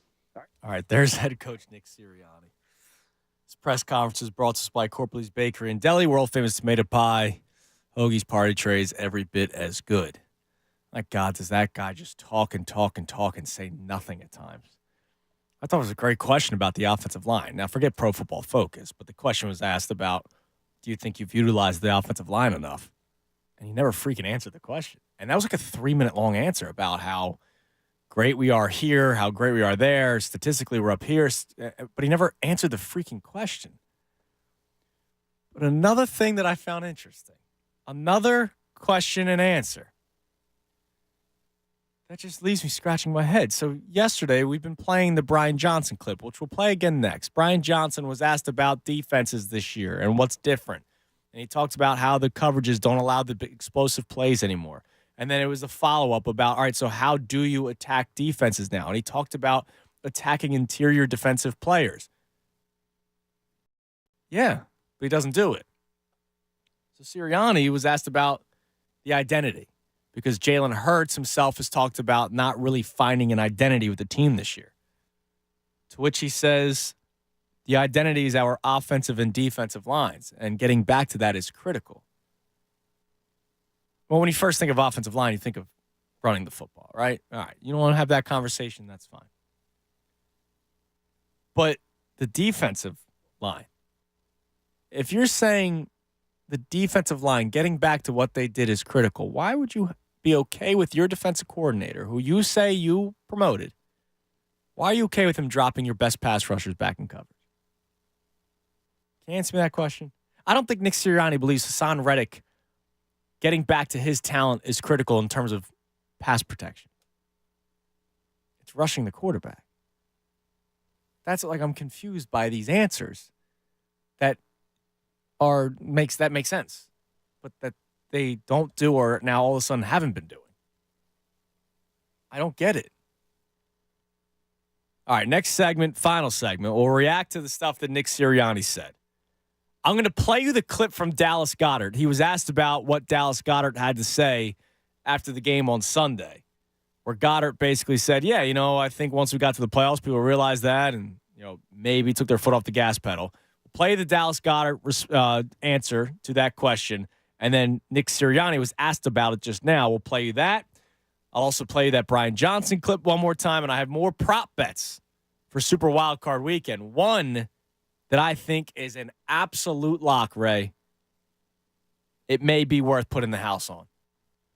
I'll tell you what next, right here, 97.5 The Fanatic. Fanatic Sports Update. Sixers fall without Embiid. I'm Ray Dunn. This update is brought to you by Live Casino and Hotel Philadelphia. Live Casino and Hotel Philadelphia is your game day headquarters. Enjoy drink specials and food specials and even stay over before or after the game. Every home game only at Live Casino and Hotel. The 76ers lost last night 139-132 in overtime against the Hawks. The Sixers were without Joel Embiid, who missed the game with left knee swelling. Tyrese Maxey picked up the slack, scoring game-high 35 points, but he fouled out in overtime after Maxey fouled out. The Hawks went on a 10-0 run to close out the game. Next up, 76ers return home to play the Sacramento Kings on Friday night. The Flyers won 3-2 over the Canadians in a shootout. Owen Tippett and Morgan Frost scored in the win with Sean Couturier scoring the game winner in the shootout. Next up is a date with the Minnesota Wild on Friday night at 8 o'clock. And of course, we got the Birds and Bucks on Monday. This is the 6th matchup between the Eagles and Buccaneers in the postseason. The most of any opponent in Eagles postseason history. Two teams matched up earlier this season with the Birds winning 25-11 on the road in Week 3. Listen to the John Kincaid Show tomorrow morning for your chance to win a trip for two for Monday night in Tampa. Includes air, hotel, and a VIP tailgate party featuring Hollis Thomas's 50th birthday. Already going to the game? Visit PhillySportsTrips.com to reserve a tailgate-only package featuring Hollis Thomas' 50th birthday celebration. This update's also brought to you by Compassion International. Families in poverty are facing a global food crisis. $50 provides a food kit to feed a family for a month. Just text the word radio to 97646. Keep it locked here for the latest news and information. I'm Ray Dunn, the home for the Sixers and Flyers, 97.5 The Fanatic. Monday at 6. Join Andrew Salchunas, Pat Egan, and Bob Cooney for the Fanatic pregame show. Sponsored by Corona at Barnaby's in Westchester, your game day football headquarters. Then stick around for the Fanatic's official playoff watch party. Catch all the action and enjoy $25 Corona, Premier, and Light buckets and $5 Modelo drafts. Go Birds! When the Birds went down to Arizona, everybody was thinking, man, they've just kicked away a home playoff game. But it's more than that. It could have been the last home game for legends like Jason Kelce, Fletcher Cox, and a Brandon Graham. So when you're thinking about what one loss means, not only does it mean a more difficult path if you want to get to Las Vegas and play in the big game, but it also means you may have missed your chance to say goodbye officially to 3 Eagle legends. Homeowners, improve your family's comfort with a Bradford White water heater and enjoy all the hot water your household needs. All day, every day. With Bradford White, you get more than just a water heater. You get our commitment to quality and reliability that you can trust. How you heat your water matters, so don't compromise when it comes to your home or your hot water. Bradford White water heaters are built to be the best because your home deserves it. Visit BradfordWhite.com to learn more and find an installation pro near you. Hey guys, Ricky Bo here for Alpha Men's Center. If you need to lose weight, feel better, look better, and your diet and exercise plan isn't getting you there, you may need some extra help. Have you heard of the new weight loss medication, semaglutide? This powerful new medication is revolutionizing the weight loss industry. And it's available right now at Alpha Men's Center in King of Prussia. Approved by the FDA, semaglutide acts like an appetite suppressant and helps reduce food cravings while increasing feelings of fullness after meals, making it easier for you to stick to a healthy meal plan without feeling deprived or hungry. Alpha Men's Center in King of Prussia is offering a $99 first consultation, which includes your blood work and tests, plus 30% off your first 2 months of weight loss treatment. Schedule your $99 consultation now at Alpha Men's Center at alphamenscenter.com. If you resolve to lose weight, don't give up hope. Go to alphamenscenter.com. We all hear the radio ads about the IRS. They tell you to be afraid, to be scared, and they try to frighten you into calling. I'm not here to do that. Tax Relief Advocates is different. TRA is here to tell you that if you owe money to the IRS, whether it's $5,000, $50,000, or $500,000, we have a solution. It doesn't matter if you're sitting in your car, at work, or with your kids. No matter where you are, call now. 800-575-1937. Don't lose hope. TRA can eliminate or reduce what you owe to the IRS. There is zero risk to you. If we can't reduce your tax debt, then you pay nothing. Our passion is taxes and helping individuals fix their IRS problems. We have a 5-star rating on Google and Yelp and an A+ with the Better Business Bureau. You don't need to be afraid of the IRS any longer. End your tax nightmare today by visiting us online at TRA.com or call 800-575-1937. That's 800-575-1937. Tax Relief Advocates. Real solutions for real people. You know, winter is here, and if you've had enough of the cold drafts blowing through your living room and you don't want to be under layers of blankets and huddling on your couch, it's time. It's time to talk to the pros at Window Nation. Replace the old windows. Get quality, energy-efficient windows from Window Nation, and it's never been easier, and it's never been more affordable than you think. Right now, through the end of the month, you can replace the windows in your home, and you're going to pay no interest for 5 full years. That's a fantastic deal. And on top of that deal, Window Nation is also giving you 50% off all window styles. So if you have 20 windows, you end up paying for 10, and you've got no interest for 5 full years. Now, they're going to make sure that it fits right. They've got a great installation team, and you won't have to worry about leaky, dirty windows anymore. Your home value goes up. You're not paying interest for 5 years, and you get 50% off every style of window. Do your window shopping online at windownation.com. Every size, every style, every color. They've got all the options to fit your budget and your home. Call 866-90NATION, 866-90NATION, or visit windownation.com. Tell them Kate sent you. Psst. Hey, Mark, remember, getting help from Progressive is so easy. You can use the mobile app, chat with us online, or call us. And you pick now to tell me. I couldn't miss Little Grace's ballet recital. Oh, thanks for inviting me, by the way. Did I? Because you know I'm always here for you. Yeah. I can use the mobile app if I need help. Sorry, you're in my wife's seat, though? Oh, yeah, I gotta go anyway. Tell Grace she nailed her chassé. Get the help you need from Progressive with our mobile app, online chat, or over the phone. Progressive Casualty Insurance Company, affiliates, and other insurers. Not available in all states. I'm David Keller from David Auto, and what a great time to be a Philly sports fan. Man, I love Philly sports, and I love being your car dealer. Getting my clients the cars they want at the right price is a passion of mine. Cars for every facet of your life, and some of the hottest cars on the planet. So if you're listening, I can be your dealer. For years, you've told me how to be your dealer. I'm just the guy that listens. Enjoy your family, your friends, and our Philly sports. And when you need me and my amazing team, we'll be there for you. Because after all, I have always been your car dealer. You just didn't know it. Don't miss the Sports Investors Daily Radio Show. Host Chris Hodge breaks down college and pro games from a gambling perspective every Saturday and Sunday morning at 8 on The Fanatic. This is the lunch rush at your local deli. Orders are flying in. Online, on the phone, and in person. Order for Nick. So is it possible that fast internet could help your business outrun the rush? It is with Comcast Business, powering your connected devices with gig speed Wi-Fi and fast downloads and uploads. With Comcast Business, next level speed isn't just possible, it's happening. Comcast Business, powering possibilities. Requires gigabit internet and compatible router. Actual speeds vary. Wise Snacks is giving away authentic pro football jerseys to 100 lucky fans. Munch the good vibe on game day with Wise Snacks. Go to wisegameday.com for your chance to win. You know, the PJ Wellahans wings are perfect for any Birds game. Place your order right now for PJ's Wings and pick them up for the big game on Monday, including PJ's Wing of the Month, Red Chili Pepper. Go to pjspub.com. Every storyline, every angle on the Eagles is here all week as they prepare for the NFL Wild Card. You're listening to Andrew Salchunas, 97.5 The Fanatic and 97.5thefanatic.com. 122, 97.5 The Fanatic. I'm Andrew Salchunas.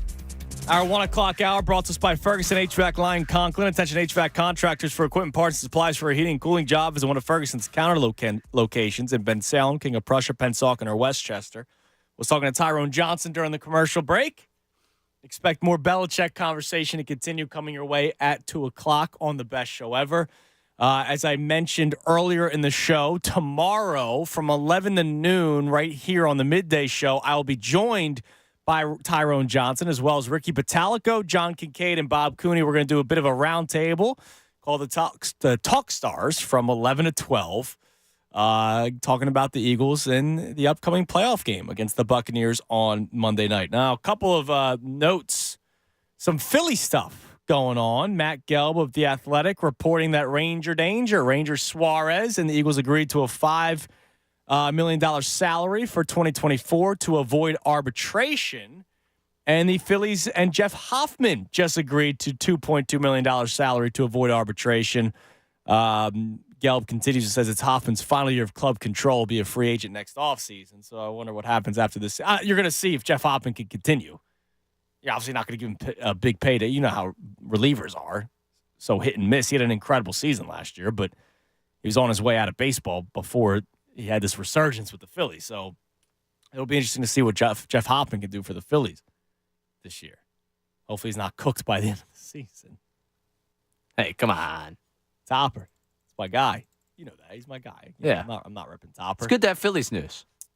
Yes, it is good to have insert joke about days until pitchers and catchers here, but I'm excited exactly. It's good to be talking Phils. We've been all Phils up today. Kind of weird. At the station, at least. You know, Dylan came in rocking some Phillies gear. I've got the Phillies gear. Bob had the Phillies gear going today. I guess everyone just knew today was the day to avoid arbitration. Everyone was ready to go. Yeah. The Phillies memo. Well, it's good for the Fightins. Slightly alarming. Now, look, we will credit he's a gamer.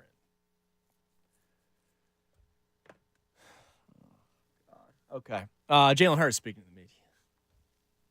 It's true. He is. And he was asked about the finger because he dislocated it last week against the New York Giants and then proceeded to re-enter the game at one point.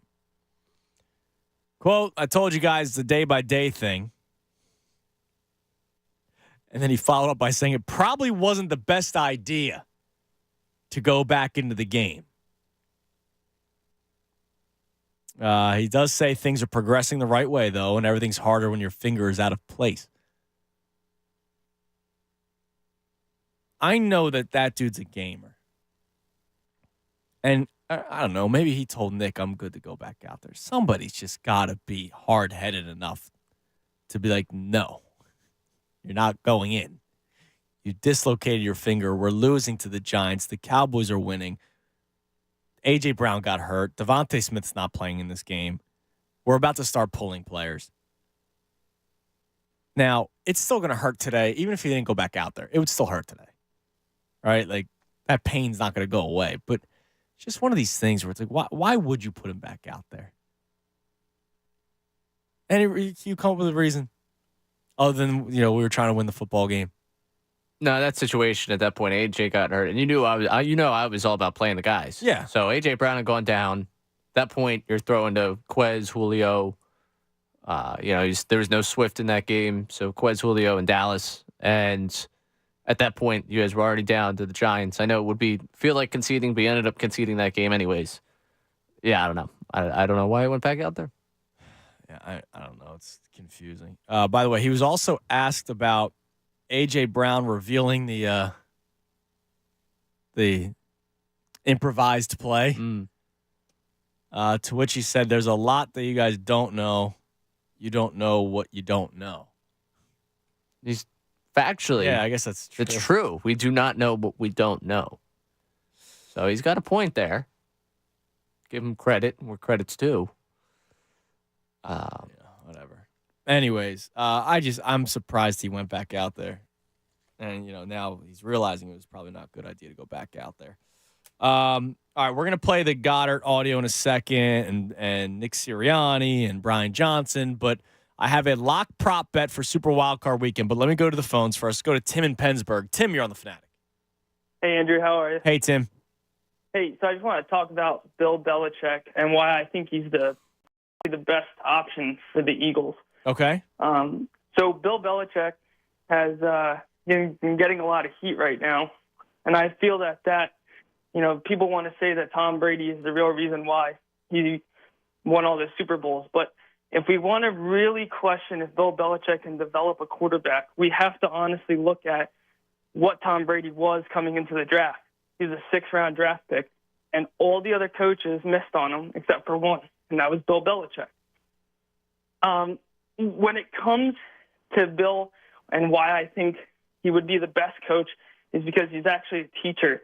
Nick Sirianni isn't exactly a teacher. He's more of like a Robert Saleh standing there on the side. Well, I don't know about that, just because the reporters that cover the team, I still remember the first year and even last year, and it's not been talked about as much this year, maybe because it's an old story, but the first 2 years when asked about like what Nick Sirianni's practice habits were like, all the reporters said this dude was down to the finest of details. So I don't know if Sirianni's not a teacher. I remember like there was one where it was a simple missed block during a drill, and he halted practice and went back to that play just to fix that block. I understand that. I also just want to say, too, we wouldn't have to – if Bill Belichick was our head coach, we probably wouldn't have to be out there with signs telling him to run the ball, would we? No, probably not. Right. So I just feel that Bill Belichick is probably the best teacher for that team. He's more of like – I would – prefer him over Nick Sirianni. I feel like Bill Belichick would bring that Buddy Ryan style back to the Eagles. Buddy Ryan, we really need a coach that is going to actually turn off the headsets and tell the defensive coordinator, yo, you got to shut up. Don't. Yeah, but the Buddy Ryan didn't win. Shots in Houston at his own OC. He literally went and punched him out. So I don't think Bill Belichick's punching people out. I appreciate the call, Tim. Look, I agree with basically everything he said except for the let's get back to Buddy Ryan, because it ultimately didn't work. No, I think he's spitting there. I think you want to go back to Buddy Ryan. No, I think that's what Tim's saying. No, I think hey, Buddy Ryan, that's what Andrew Salchunas is signing up for. Yeah, just not something for me in that vein. I'm not about buddy ball. But yeah, I mean, look, Bill Belichick, we keep on talking about the Brady thing. He went from Brady to Mac Jones. Like, I'm sure any coach in that position would have a tough time to get back to the winning ways. Yeah, especially when you don't bring in any talent because you weren't able to draft. Yeah, and that's on him. That, we're always real here. That's on him, but he would come in here with talent right away. On one side of the ball. On one side of the ball. The side of the ball that he would be assigned to fix would be the side that he would have to bring in talent for. And he would have to replenish that. And he also has an ownership group, not that the Patriots don't do that, an ownership group that would pay money and try to go after talent. And, hey, maybe Bill Belichick values linebackers. We all want that, right? Maybe he does. I mean, if you look at where they spent money in New England, they did a really good job of bringing in high-priced tight ends that were not too productive. But, hey, that's cool. Maybe he will value the linebacker. Maybe he'll show up and they'll be like, you know what? Everything we've thought about linebackers since Trotter is wrong. We're going to get rid of all this because we're going to believe in everything Belichick says to us. We're going to throw away organizational philosophy. And you know what? As an organization, We don't want to be on the cutting edge of offense. We want to be on the cutting edge of the Bill Belichick business. Come on, man. We want to run the football. 3 yards in a cloud of dust. Yeah. Let's bring in. You know what? Actually, let's flip a coin. Heads, it's McDaniels. Tails, it's Bill O'Brien. You pick your play call. McDaniels. More success. We flip a coin. We flip a coin. Okay. But I'm going McDaniels. Well, no, McDaniels might want to make sure he goes and gets another job. Okay. Yeah. So. By the way, Jeff McClain just tweeted out Devontae Smith says he intends to play Monday. I was not surprised. The question will be A.J. Brown, and we'll see what happens. Practice is at 2 o'clock, so practice did not happen, which is why Nick Sirianni couldn't answer any questions about the availability of some guys. One of the other things about Jalen Hurts, Hurts has yet to throw a football since the Giants game, which I was talking about this with Tyrone during the break. It's not really surprising. This is their first legit practice, so it's no surprise he hasn't thrown a football yet. All right, before I get through some of this audio, a lock, Ray. In the Super Wildcard Weekend prop bets, who will be shown first during the Miami-Kansas City game? Will it be Taylor Swift from her booth or Tyreek Hill, like a flashback to when he was with the Chiefs? Tyreek Hill plus 200, Taylor Swift minus 300. It's Taylor Swift, and it's not even a question. Well, what are we starting this by? I would imagine kickoff. So if the Dolphins get the ball first, I would imagine they focus more on the game itself, and then once Travis Kelce does something in the next drive, they immediately show Taylor Swift clapping, The Tyreek Hill Chiefs stuff won't come till in the second quarter. You don't think? You don't think they're taking the field? Because you know what? The bigger story right now, the house. His house, unfortunately, caught fire. I don't think that might be the bigger story. With very glad everyone's safe, not taking anything away from the fire. In terms of the bigger story of what they're going football-wise with Tyreek Hill, him returning to Kansas City, I think is first drive material. Taylor Swift, I think they introduced the starters. Tay-Tay. This Tyreek Hill, he's got a lot of familiarity with being here. No, dude, they're doing the captains. And there's Taylor Swift. Taylor Swift, honorary captain. Is she going to be there? Do we know she's going to be there? She's got to be there. Does she? It's playoffs, man. She's got to be on camera. I don't know if you're aware of this. Taylor Swift has a pretty lucrative career outside of just showing up to booths. What does she do? Oh, stop it. You take that back right now. You don't mean that. She's a fraud. Oh, okay. Great singer, great performer. She's a fraud. Yeah, she said I'm an Eagles fan. Yeah. Wow. Nah, the quote from the Time Person of the Year thing was pretty damning. Oh, that football. She all of a sudden found what this football thing was when she told stories about watching the Eagles with her dad growing up. Yeah. Yeah, fraud. it's not great. Yeah, fraud. That was a tough look for Tay-Tay. Other TV props, by the way. What will be shown first in the Green Bay versus Dallas game? McCarthy, something related to the Green Bay Super Bowl. I imagine holding the Lombardi Trophy, or Dez not catching it. Again, got to be McCarthy. Okay, I think McCarthy. You go chronologically too. These two teams have history. The Dez thing might be like pregame.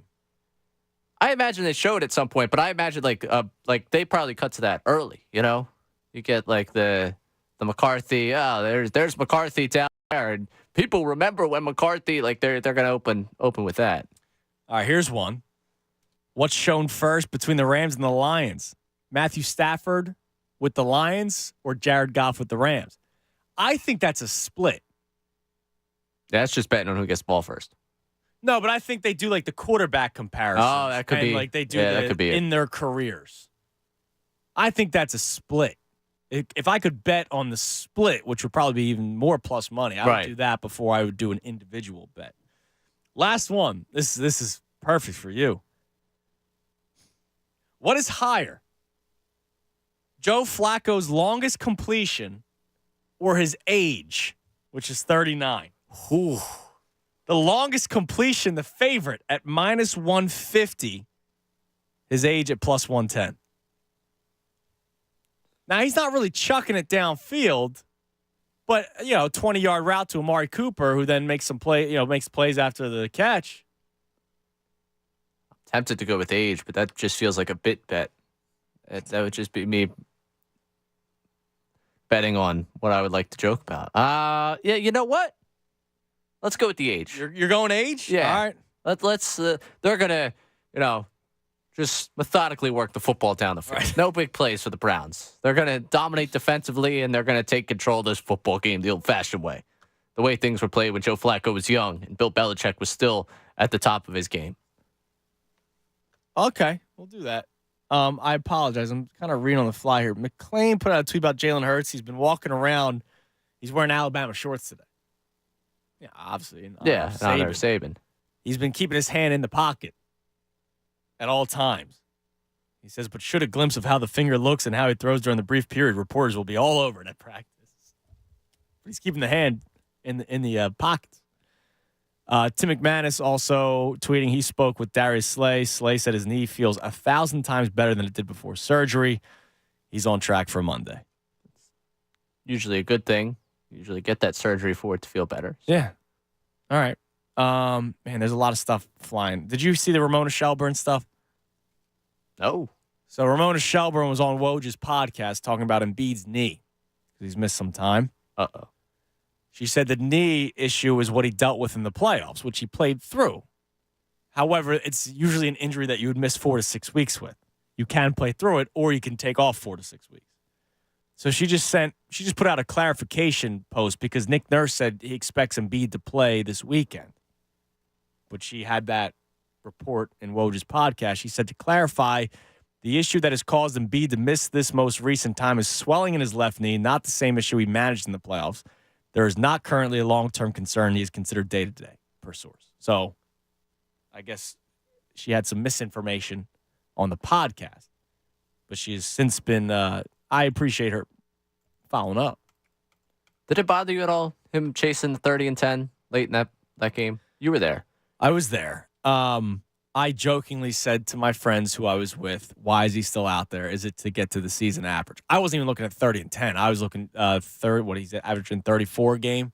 I was like, is he really just trying to get to the 34? But I didn't know if that was a him thing. I don't know if that was a team thing. I don't know. They were getting spanked. Yeah. Just, I know we've called off dogs after 3 quarters because things have gone so great. Right. It just felt like a time to take him out. Yeah. And a back-to-back the next day. He'd already banged up the knee. Just felt like a time for him to be taken out. I don't disagree with you. And this is not me complaining. Oh, he's missing time. I don't really care. This is the nature of having a big man as your superstar, and the nature of Embiid. Like, if you're still complaining about his availability at this point, I think maybe you missed the point, or you haven't watched Sixers basketball in a while. Yeah, I think you're missing the point here. But to be fair, I didn't love him being out there. No, I don't think he should have been out there. All right. Here's how we're going to close out the show. So Nick Sirianni just spoke to the media. If you could also get, I know Josh is working on it. If you could also get at some point during the segment, the going back to the identity of the offensive and defensive line, if you can have that ready as well. But let's start with Dallas Goddard. Dallas Goddard, after the game against the Giants, had this to say. We had a long season last year, and I just know everybody in this locker room is ready to go to work for the playoffs. And ever since 4 or 5 weeks ago when we clinched the playoffs, I think everybody's just been waiting for the playoffs. So not something that is a great thing, but I think everybody's going to be ready to go, and I think we're going to show the world what we're capable of. He's basically telling you that they took their foot off the gas pedal. He even said it, which isn't necessarily a good thing, right? So I don't think he just slipped with what he first said. He then follows up with, I don't think that's necessarily a good thing. No, it's not a good thing, Dallas, because you were the 1 seed and now you're a wild card team going on the road throughout the entire playoffs unless crazy things happen and somehow you host a second-round game, which I don't think is going to happen. So, no, it's not a good thing, Dallas. Nick Sirianni was asked about Goddard's comments during his press conference today, and here's what he had to say. Yeah, obviously we know the work that we put in. We know the work that we put in to work, to go out and play each week. I know those guys, you see them I know there's nobody coasting and when I'm in there in the weight room watching those guys work out or practice or meetings or walk through. And so, Dallas said what he said, and maybe that's how he felt. He obviously said that how he felt. I just know that the guys have been consistent, working, nobody was satisfied with a playoff berth. I know that. It's what it turned into, just a playoff berth, not a NFC East championship, not a number 1 seed. It was a playoff berth. And I know nobody was satisfied with that, just like nobody's satisfied where we're sitting right now. We're like, well, we're in the playoffs. We want to go out there and win this week and see what happens. So I just see the focus of our guys and even through the ups of this season and through the downs of this season. And I know they're ready to work today. They're excited. That we're here in the playoffs. We, obviously have waited a long time to be back into this spot. Not everybody gets to go to the playoffs for 3 years in a row or back-to-back years even. And so we're excited to be back in the spot because we know all our goals are ahead of us. I'm glad we kept that last part in there because I did take down a note of Sirianni was doing a lot of reminding people of what they did last year and reminding people that they've made the playoffs 3 straight years and back-to-back years. And maybe that was in the back of his mind. Like, let me remind the people that I was the head coach of these teams that made it all these years. It's also a message to the team. Hey, we did go to the Super Bowl last year, and a lot of you guys are still the same. So it's a good message to the team. I'm glad he said that nobody's satisfied with the playoff berth.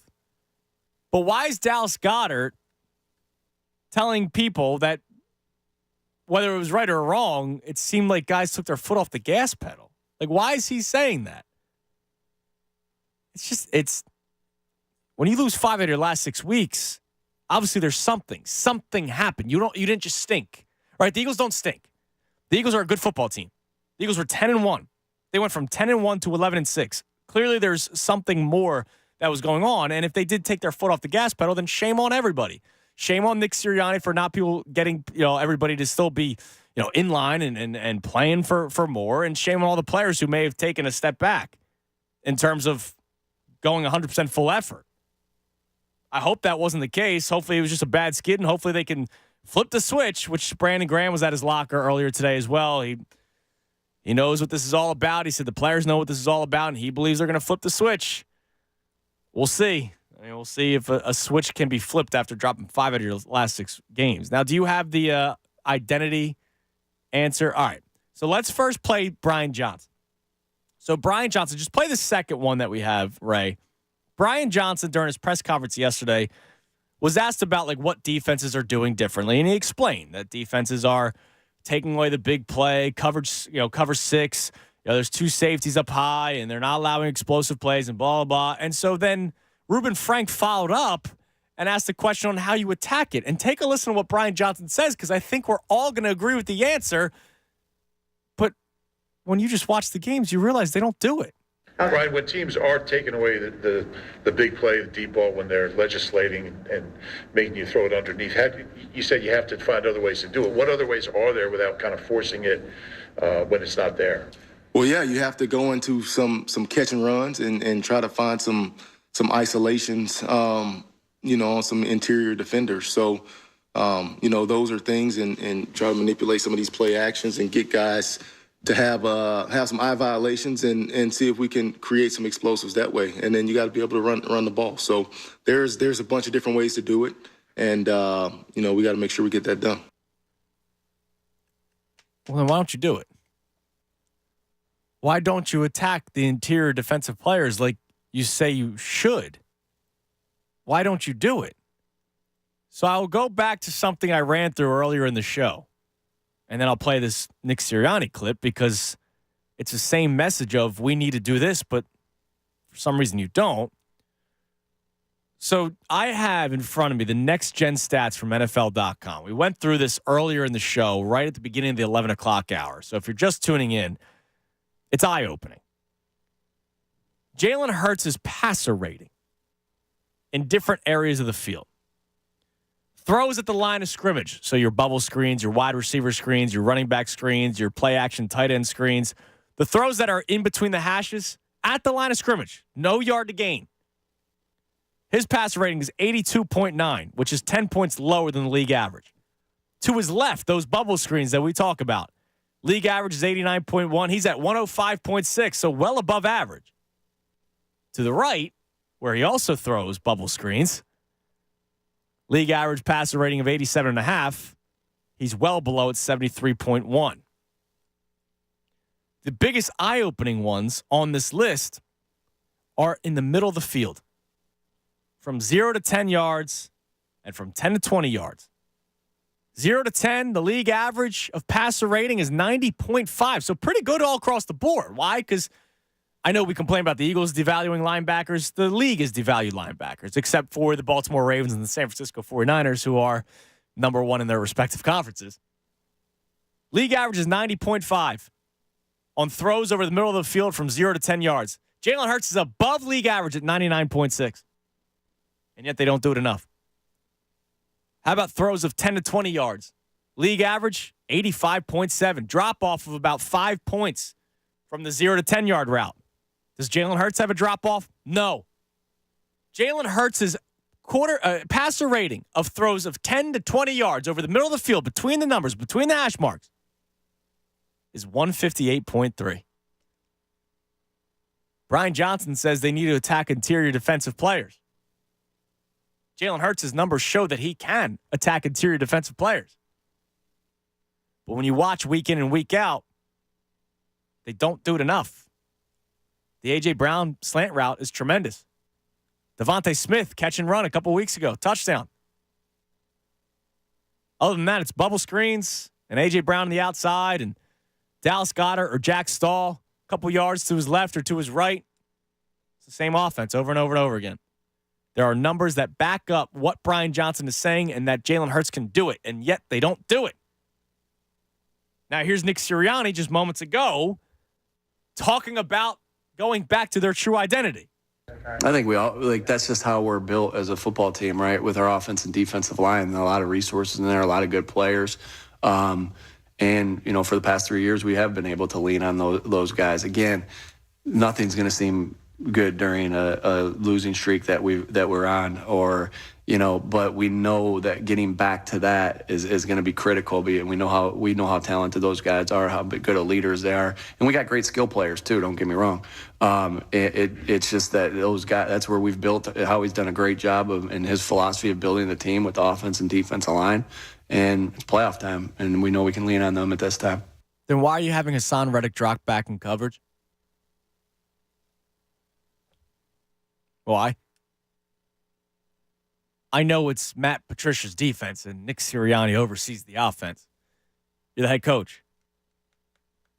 Why is Hassan Reddick dropping back in coverage, Ray, when Nick Sirianni himself says our identity is the offense and defensive line, and if your best pass rusher is not rushing the quarterback and yet dropping back in coverage and not necessarily doing a good job doing it, why are they doing it? Great mystery of the world here. Can you answer me? I can't answer that one for you. It's astonishing to me that I agree with both Nick Sirianni and Brian Johnson, those clips that we just played for you. But when it comes to game time, they don't do any of them or don't do them enough. Why is that? Like, I catch myself from laughing because this is a serious matter. It's playoff time. So maybe they will do it come playoff time. Maybe they just wanted to get to the playoffs. Maybe what Dallas Goddard was saying is true. Maybe Chad Ochocinco and Deshaun Jackson are on to something, Ray. That they're lying to us. Maybe that caller a few weeks ago that said they're not playing at their full clip because they want to get to the playoffs healthy. Maybe that guy was on to something from Des Moines, Iowa. Wide open space out there. He's looking up at the stars. You can actually see him, I'm sure, out there. Maybe something just clicked.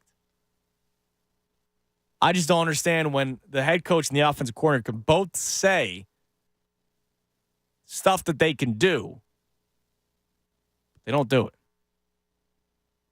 By the way, Marvin Harrison Jr. has declared to go to the NFL draft. All right, that's going to do it for today. Tomorrow is a football Friday. Tomorrow, during the 11 o'clock hour, I will be joined by Ricky Batalico, Tyrone Johnson, Bob Cooney, and John Kincaid. And we'll do a little roundtable for the hour leading up, of course, to a Monday game. But we'll do an hour roundtable talking Eagles-Bucks wild card game on Monday. Till then, everybody have a great rest of your day. The best show ever with Tyrone and Ricky Batalico and, of course, Jen Scordo. They are coming your way next. At least it's Friday tomorrow, Ray. As we get closer to Monday night. Everybody have a great rest of your day. I'm Hurry and Ricky, 97.5 The Fanatic. Fanatic Sports Update. Sixers lose, Flyers win. I'm Ray Dunn. This update is brought to you by Live Casino and Hotel Philadelphia. Live Casino and Hotel Philadelphia is your game day headquarters. Enjoy drink specials and food specials and even stay over before or after the game. Every home game only at Live Casino and Hotel. 76ers lost last night, 139-132 in overtime against the Hawks. The Sixers without Joel Embiid, who missed his second consecutive game with left knee swelling. Tyrese Maxey picked up the slack, scoring a game-high 35 points, but he fouled out in overtime. After he fouled out, the Hawks went on a 10-0 run to close out the game. Next up, the 76ers return home to play the Sacramento Kings on Friday night. The Flyers won 3-2 over the Canadians in a shootout. Owen Tippett and Morgan Frost scored in the win, with Sean Couturier scoring the game winner in the shootout. Next up is a date with Minnesota Wild on Friday night at 8 o'clock.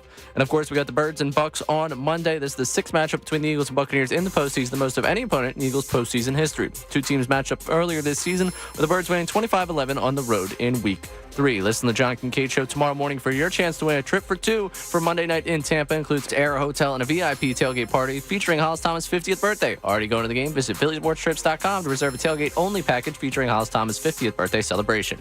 This update is also brought to you by Mothers Against Drunk Driving. For victims of drunk and drug driving, your grief is unique, but you are not alone. You always have a place at MAD. Call the 24-hour victim hotline at 877-MADD-HELP or visit MADD